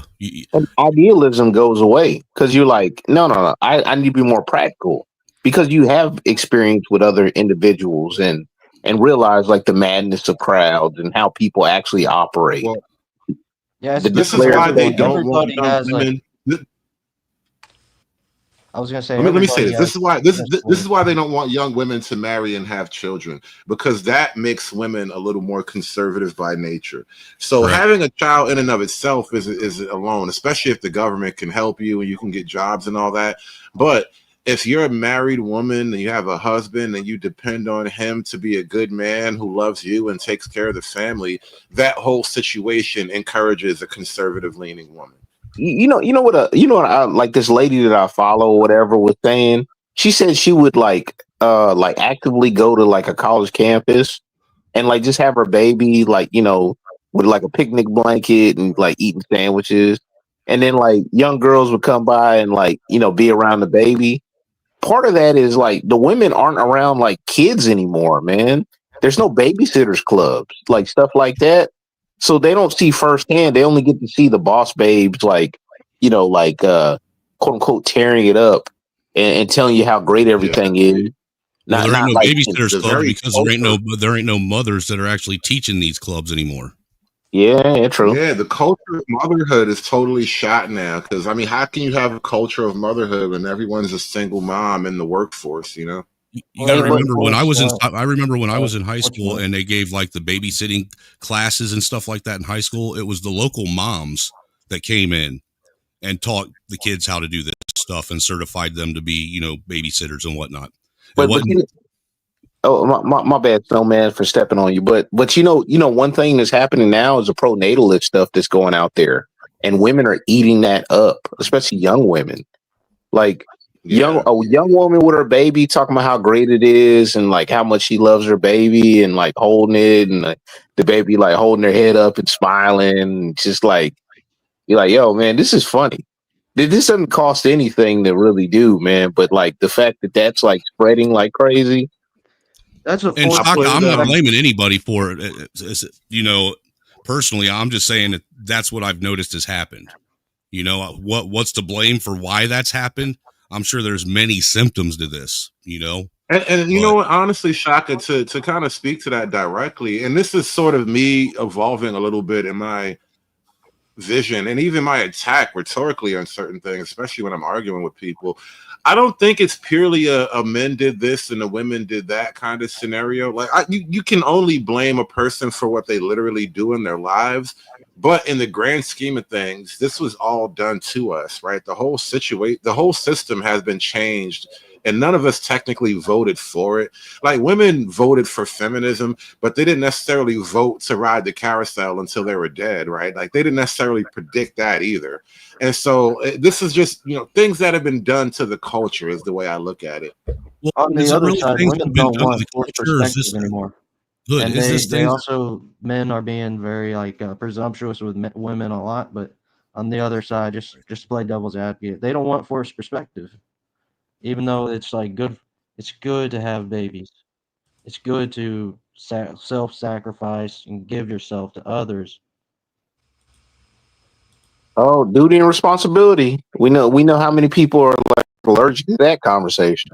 And how many times have I had that whole thing? You know, SKC and I went at it for hours. Love versus duty and all that. Duty versus responsibility. Like, yeah, love versus responsibility. Like, it's a deep thing, but it's needed. And this is what I mean about a right-wing government. Like, you kind of have to instill these ideas in the people, or you lose the people.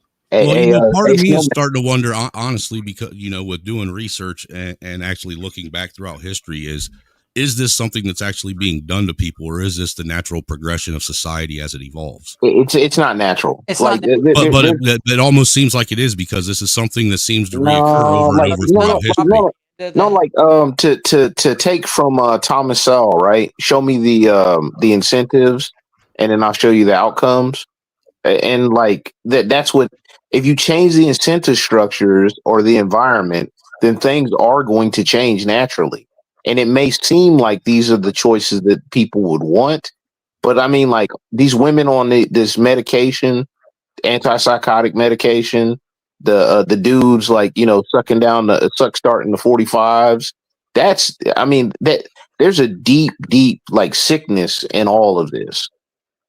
And Snowman, what I wanted to ask, hey, who did it better, the duty and responsibility conversation, Hood and SKC or Sharon? Oh, dude, man, I don't think they even touched on it on Sharon's channel. It was just mentioned, really. No, Hood pulled up, and they had a I know mutiny. he pulled up, but even when Hood was up there, Yeah, but they had a mutiny.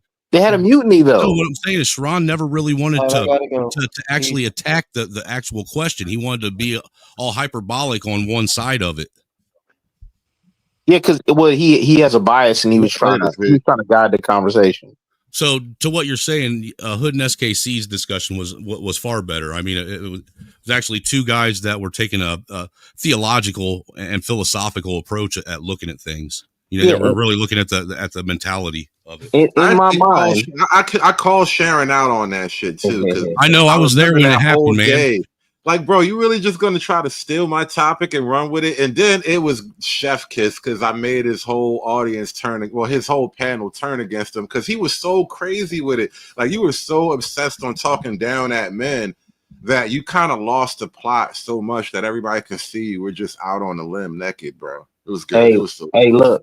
Look, like, what in my mind, I imagine him taking off his glove and hitting Hood in the face, and then being shocked when he got shot in the chest. When Hood actually accept that duel.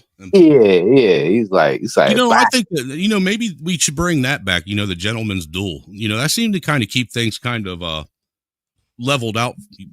Just from the possibility of some gentleman coming up and smacking you in the face, and it's either, look, you accept the duel, or you're shamed for the rest of your life. The gentleman's duel was literally for nobility. That's why there was an order and a structure. There was literally a ritual to it. It was ritualized mortal combat, right? But again, for the gentleman, that was for the nobility. Regular guys just fight. Yeah, but I mean, but look at like Salem back in the day, right? If I didn't like you, I could just call you a witch, and then you're gonna get burned. If I didn't like you, I could just say you were a runaway slave, and then you get hung. Oh, come on, man. Wrong now? Oh my goodness. Anyway, we've been at this for a little while now, and it is a work night, so we are gonna wrap this up in a couple of minutes, y'all. Any closing thoughts before we get out of here? Any last minute thoughts on immigration, whatever? No, I kind of caught it at the tail end. Don't by the way, stop I did see your appearance. I did see your appearance on What's Its Nuts show today. Oh, well, let's talk about that for a minute if you want. That was wild. Over on Nightish this morning. Yeah, man. I be trying to be like friendly with people and all that, and I don't. Still not. You can't be friendly, dude. I'm gonna tell you what you guys used to tell me. You can't expect unreasonable people to be reasonable. Right. And again, even you saying that and I accepting that, I take I try to high road it a little bit when I can.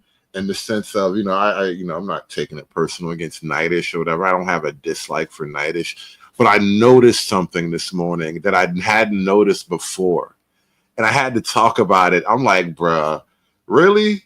A simp or a pookie critiquing the way another simp or pookie was pookieing or simping, that was crazy.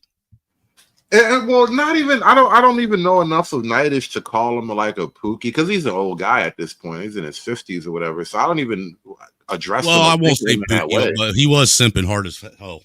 Yeah, the simping thing was crazy. Because, like, one, you're actively simping. You got women in your chat here that you protect. And, I was thinking about this just a few minutes ago, actually, before you even brought it up. Because, like, I think about myself in the light of everything. Like, do I do the shit that I laugh at people for doing and all? And, we have female audience members. We have women that join the panel. Look, speaking of the devil, right? We just called you the devil, Latina. But speaking of the female panel member that come up here, I remember there was actually one lady, I forget her name at the moment, had a great conversation with her, and we were talking about women and feminism in the workplace, and actually women in the USAID program and all that. Miss something, I forget, Miss B, something like that. And shout out to you. We had a great conversation. We'll just call her Miss Wonderful Conversation Woman. Right. But the point I'm trying to bring up and mentioning her is that when I have female interactions on my channel, and especially when it's a panel, when it's more than just me and the woman talking, I've noticed that you guys are going to be direct in what you have to say, but we will all allow space for the women to like exist freely. You know what I mean? And at the same time, there's very little tolerance for a bunch of bullshit. But as like nobody on the panel goes out of their way to just like be mean or make the woman uncomfortable. And I'm looking at the way it went down on Nightish's panel, where you feel the need to like literally put this protective bubble. Like the rest of the panelists can't even get close to the women on your panel. This is a weird approach to it that I'm just noticing, because I'm questioning like how different the thing is, because I don't necessarily want to get called out for simping, but I'm not opposed to like having women around and talking to them, because I just want to treat you like a regular person. I don't want to treat you like you need to be protected. Well, to what you're saying, Hood, I've noticed that there's this weird thing going on with some of these men that have these channels where they act like these women that hop up on their panel, that when the show closes, it's like the bar closing and they're walking out the door with these chicks. You know what I'm saying? Like Nightish made the comments, why can't we have some pussy up here? Da da da da da type shit. Like, what are you talking about, dude? All it is an avatar with a female voice. You're acting like this is a person that you're sitting beside. That's weird. Pussy in the room with us right now, right? Bro. Yeah, that's weird, man. Weird to me. But some women will pop up on the panel and then like, how we naturally like will like kind of talk over each other because we're excitable about the ideas and we're trying to share. It's like almost like a natural like conversation or whatever. Hey you guys, I'm sorry to interrupt you really quick. My phone doesn't last very long. It starts to crackle. World War II, we lost over 400,000 American lives, right? And during that time, I knew men that were of that era, right? So think about how many of those men, like in that era, they started to promote nationalism and stuff. And it seems like the same thing is happening right now. And we have to make sure that we don't let American lives get lost again, because they're trying to pump us up with the nationalism again, and stuff. It seems like, what is your opinion on that, and how can we avoid it? Thank you. You see how she just come up here and derailed our conversation? I know. Well, I'm going to answer her question because we all like her. Yeah, I know, right? But see, look, I mean, she literally came up here. We were talking about something completely different, Hood. Completely different altogether. She threw pocket sand at us and ran away. She gonna leave. Pocket sand and ran away. This how she knows to get in, get out too. She good Hey, like that. what's mad funny is the point was like, jumping over each other and cutting each other off. and then she comes up here and jumps over us and cuts us off and drops some shit that was irrelevant to what we were talking about. Hey, shout out to her, man. Shout out to her. And this is what I mean. Shout out to Latina Patriot for coming up here and using that pussy power on everyone. Right, but and this is what I'm saying. Like, and it's cool. It's and I love you for being you, and I accept you that way. But the whole point I'm trying to make is that, like, do you actually have to treat women like they need to be protected from every little thing? No, Like that I shit think would that's scare the retarded. hell out of me. Yeah, like I'm like they want to treat them like I mean like 3-year-olds, and like, oh, make sure you don't trip, and like, yo, we're having a conversation, and then sometimes you see them come in hot, but to the nationalist thing, um, I think it depends on what level and like where this stuff is being applied. Because obviously, you can have like propaganda that's bad. You can even have natural things that's bad. But I mean, like, hey, look, with Georgia, was it Melini, the chick, Italian, what prime minister, president, whatever you want to call her, Giorgia God, Maloney. country, family. Yeah, there you go. That's her. God, country, family, man, in that order. Yeah, in that order. I say that all the time too. And Right, like and I think it's a a more lot of these natural stupid position. problems disappear. Go ahead, my bad. I think it's just a more natural position. That's all. Yeah, and a bunch of these goofy problems disappear with that. The reason why we have so many of these problems, they're like order problems, lack of order. Right. Period. Well, remember too, like the motto from like back in the day was "Mind your own fucking business." Like keep to yourself and do what you need to do, and don't worry about anybody else. Well, that ain't necessarily 100% true, because Yeah, that's a there was a psyop, sense of man. community pride, and the community would actually share things within the community. People looked out for each other, and that's what's actually gone now. Well, Yeah, that's what I was taught. To your neighbor. You ain't talk to your neighbors anymore, man. Right. I mean, Well, I can't, I think- dude, I can't tell you how many times as a kid growing up, like we'd be sitting outside as a family, and all the other neighbors that would do, and all their kids would all be playing out in the street. They'd be all talking, dude. It's different than what it used to be. Way different. Yeah, that's probably the biggest thing missing from the whole American experience now. That whole sense of family, the extended neighbor, like the neighborhood is almost an extended family. You know what I mean? Because everybody in the neighborhood is a little family unit. Well, that's why you didn't have to worry about leaving your kids at home, because you knew that the neighbors would also look after your kids as well if something went awry. Right. And don't let them get in trouble, because the news going to get back to the parent, and the parent's going to give it to you like 10 times worse because they had to hear it from somebody else. And I feel like we were the last generation for that, you know. Or God we were the forbid last you're in a generation small to actually town. go outside, dude. Right.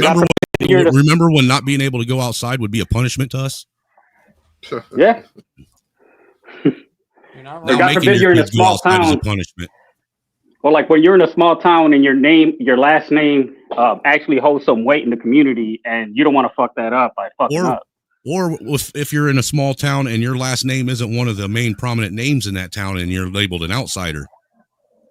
Yeah, that too. Like, Yeah, they want to find out everything about you. They're doing their due diligence by actually trying to like figure out what you're doing in the neighborhood. See, the things that people bitch about today, about people being nosy about somebody walking down the street and people asking, what are you doing? You know, who are you? Yada, yada, yada. And saying that people need to mind their own business. That's the type. Those are the things that people used to do in small towns and communities, just because it was a new person, because they had a sense of loyalty and pride in their community, and they cared about the people around them. They always, if someone new came in, of course they were going to question them and find out who they were and what they were there for and who they knew that brought them there. That way they knew that they were on the up and up. Yeah, I mean, that's a natural thing, though. It's a protection thing. It's like, right, hey, and know this outside. I go to a lot of small. Now I it's go to a lot considered of being small a Karen. towns. No, I go to a lot of small towns where they're like, obviously you're not from around here, so when they approach me and they it's not like they're staring me down, but if I was self-conscious about it, I think like, oh, they're staring me down because I don't belong here or whatever. But it's like, no, I'm in their neighborhood. Obviously, this is a small town. They never seen me before. They're wondering what am I doing here, looking confident. What are you doing looking confident? Well, I think a lot of that comes from people that are from heavily urbanized areas, you know, that when they go out to the rural areas, small towns and stuff, they're not used to, because there are a lot of small towns that still have that sense of community. Oh yeah, for real. You know, it's more so the cities and the really highly urban areas that are losing that. You know, a lot of these small towns, they still have that, and that's what when people from urban areas go to that, they're not used to it anymore. I don't know if the cities ever really truly had that though. Even some of the Nah. smaller like big cities. I mean that like you could go and recreate yourself like Mary Tyler Moore and Sex in the City. I'm like, man, you ain't living that kind of lifestyle if you're worried about like what your butcher's gonna say to you when you pick up your next cut of meat. You know what I'm saying? People shuffle about the city back and forth. People move in. People go move in for job opportunities for college. Like it's constantly rotating populations in the city, constantly. So like you don't have like an established neighborhood in a city because those people are usually transients. You know, unless you've been there forever, but you will be priced out of that area if it gets popping enough. And hey, Free Zone, you ain't shit, motherfucker, because some of us are actually proud that we lived this long to be able to sit and tell war stories. I'm just saying, man, it's amazing, dude. It's amazing that some of us from our that are in our listen mid to late 40s and stuff and early 50s that, dude, we basically were sent out into the world on our own and had no supervision. So we it's are a the miracle last we didn't kill ourselves. generation. We are the last generation that remembers pre-diversity America. Pre-internet era too. Pre-internet, man. Pre-internet, go outside and play, drink from the water hose. You know what I'm saying? Like latchkey kid. You know, We're the like last generation of kids to go out and explore, man. Yeah. The last of a dying breed, I swear. I just saw a post. It was a picture of Brad Pitt and Tom Cruise together that said they were the last two movie stars. Like culture dies with us, apparently. Yeah. I mean, like even the mass marketing like stuff. Like I've been watching a bunch of people talking about like video games and like movies, and they just talk about like everything's slop now, and it's just like, damn, man, like I'm like looking at this stuff in onesie twosies. There's a good thing here or there, but it's like nothing where you're gonna want to really watch it more than once. And it's crazy. It's crazy how much of this stuff, like, like they re-released a video game that came out 30 years ago, and it's like multi-platinum. They all right. Last subject before we get out of here. All right, because we're talking about pop culture stuff, and I want to kind of point out the right wing energy of it all, because that's really what I think needs to happen. The right wing has a cultural, creative energy. Have you guys watched 28 Years Later yet? Yes. No, me and the wife have been wanting to, though. No.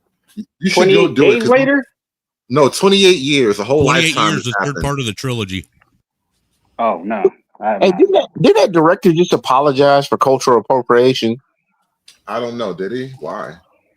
I don't know. Like, because I he's saw like white and he was made to feel bad about it. So he's wealthy, so he had to go up and say, "I'm sorry that I'm better than you." I'm gonna ruin the movie for you, but there's some themes that I can't help but to notice in the movie. It's a very white movie for a modern movie. Very white. The one bad guy, the one definitive bad guy in the movie, literally an 8-foot Jeep. He's black, ain't he? 8-foot Jeep. Well, I can see that. Jeeps are horrible people. No. The Grand Khali, you know what I mean? The Great Khalif motherfucker. Like, it was a giant Jeep. And it was actually, believe it or not, more so than a zombie tale, it was a really touching, I know it's crazy to hear that, it was a really touching coming of age story, because the main character was essentially a boy who had grown up, he knew nothing but that world, and him and his dad. And so he kind of, at a certain part in the movie, he went off on his own journey, and that was really the crux, the climax of the movie right there is when he went off on his own. But it was really like a touching coming to age movie, and every character in the movie, practically, it was like the whitest world ever. It's very uncharacteristic for modern movies. Really? That's pretty interesting, man. What I find interesting is the part where you said that it has his son in it that doesn't know anything of the old world before the virus that created the zombies, and his father, He is the only one that his son has basically to remind him. Kind of like what we're going through now. We got a generation of people that don't know the old ways. We're the last ones to know it. And now Hood has lore. Support the Hood lore. I I couldn't heard believe he somebody said told that. me yesterday I have Yay. more. Holy shit! Dude, I was so proud of you. Hey, know, right? represent Hey, that that is hood something to lore. be proud of, though, Hood. You actually got legit lore now on the internet. And like on I hidden channels, know. like on X or some shit. I was like, what? I was like, that's crazy. Hey, look, man, like there was a time, man. There was a time before the time, and now there's hood. The time before the forever time. I know. One day you're gonna Google me, and this little avatar guy is gonna pop up. No, what Now it'll you're do gonna is be on Hood. It'll actually go through the transitions of your avatar.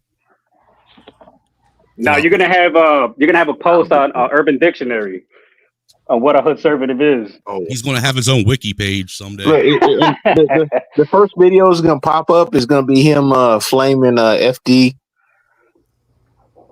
Right. Yeah. No, Free Zone. Who said it? I think Bumpkin said it yesterday. Somebody said that shit yesterday on the panel. I didn't even explore it. I just bust out laughing like, holy shit, I have lore. Because you can't give yourself lore. But somebody just, they told me I have lore, and I was like, oh shit. And it was a younger stud too. Yeah, it was a younger white dude, man. Hey, Hood, you can't give yourself lore. Scientologists do it every time, man. Right, but that's it doesn't gay. count. I don't want to be a gay lord. No, count. You can't be gay lord. No. like even I never actually caught this myself. Somebody told me about it, and I never got a chance to like clip it and save it. Somebody on Jason Whitlock apparently mentioned me by name, like the hoodservative, like flat out, and I never actually saved it and clipped it for posterity. Yeah, it was the Asian dude. Asian Yeah. Yeah. And I was like, damn, I'm building up lore, bro. Like I'm aura farming and everything. Yeah, man. Steve Kim, man, big boxing dude too, man. He's very knowledgeable. Yeah. I remember that, dude. That was like last year, wasn't it? Yeah, I think so. Yeah, something like that. That's wild. Bro, You come a long way, Hood. I know, bro. I didn't even realize I was building lore along the way, man. That's what you just got to do. Just keep your head down and stay busy, man. The next thing you know, people are going to tell you that you created lore. Just do like Thomas the Train. I think I can. I think I can. I think I can. I think I can. I think I can. Well, I mean, you build that career and doing all the other stuff where they're hitting the singles, man. Like everybody wants to like hit the bombs and the home runs like every single time. But the people that just get paid and keep the lights on, man, they just like consistent, man. And that's why I like Hood. That's why I like Hood, man. Hood's consistent. And he's built a very pleasant, dysfunctional family over here. Yeah. I know, right? Lovable. You brought all the stragglers over here.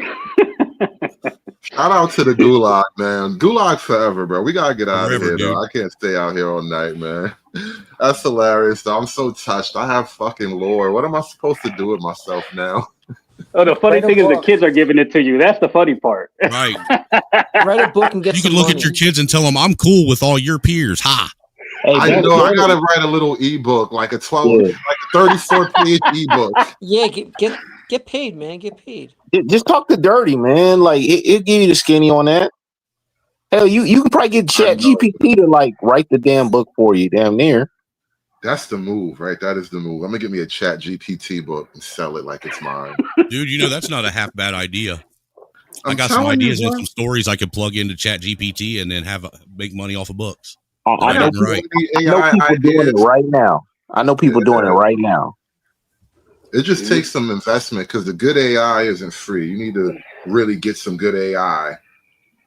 The thing about Hood is that he swings unorthodox, so sometimes he be messing me up with sidelining my own train of thought, like with his comments sometimes, and I just be like, wait a minute. What did you say?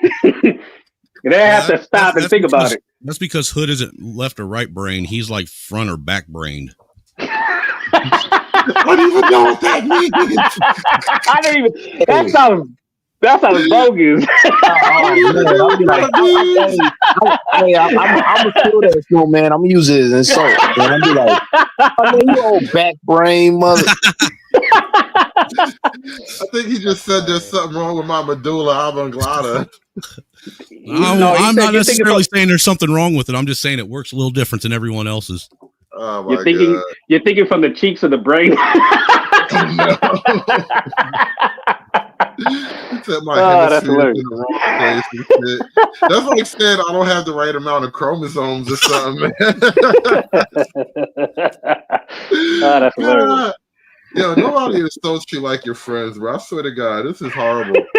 First I have Laura, and now I'm retarded, man. You see, all in one night, all in one fucking night. we gotta knock you down a peg so you won't. Yeah, we can't let you get too ahead of yourself, man. Think you're top guy on campus and shit. I know.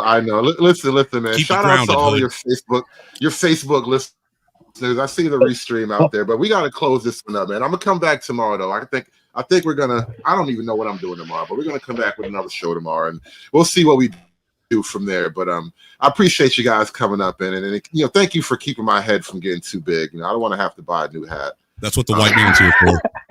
You're welcome. Hey man, later. That's what the white man is for. Later, y'all. Listen, thank y'all for coming through tonight. Appreciate all the audience members participating in the chat. Shout out to the supporters. Thank you so much for hitting that Cash App. I really am struggling over here. That money. Couldn't do it without you guys, man. Thank you so much for supporting the show. We have to go, though. I got to get up and get out of here tomorrow. I do work for the white man. Y'all have a good night. Aspiring to be patriarchs like what white men have, that isn't freedom. That isn't going to help anybody. It's certainly not going to help black people. It's done. It's done. It's done. It's done. It's done. It's done.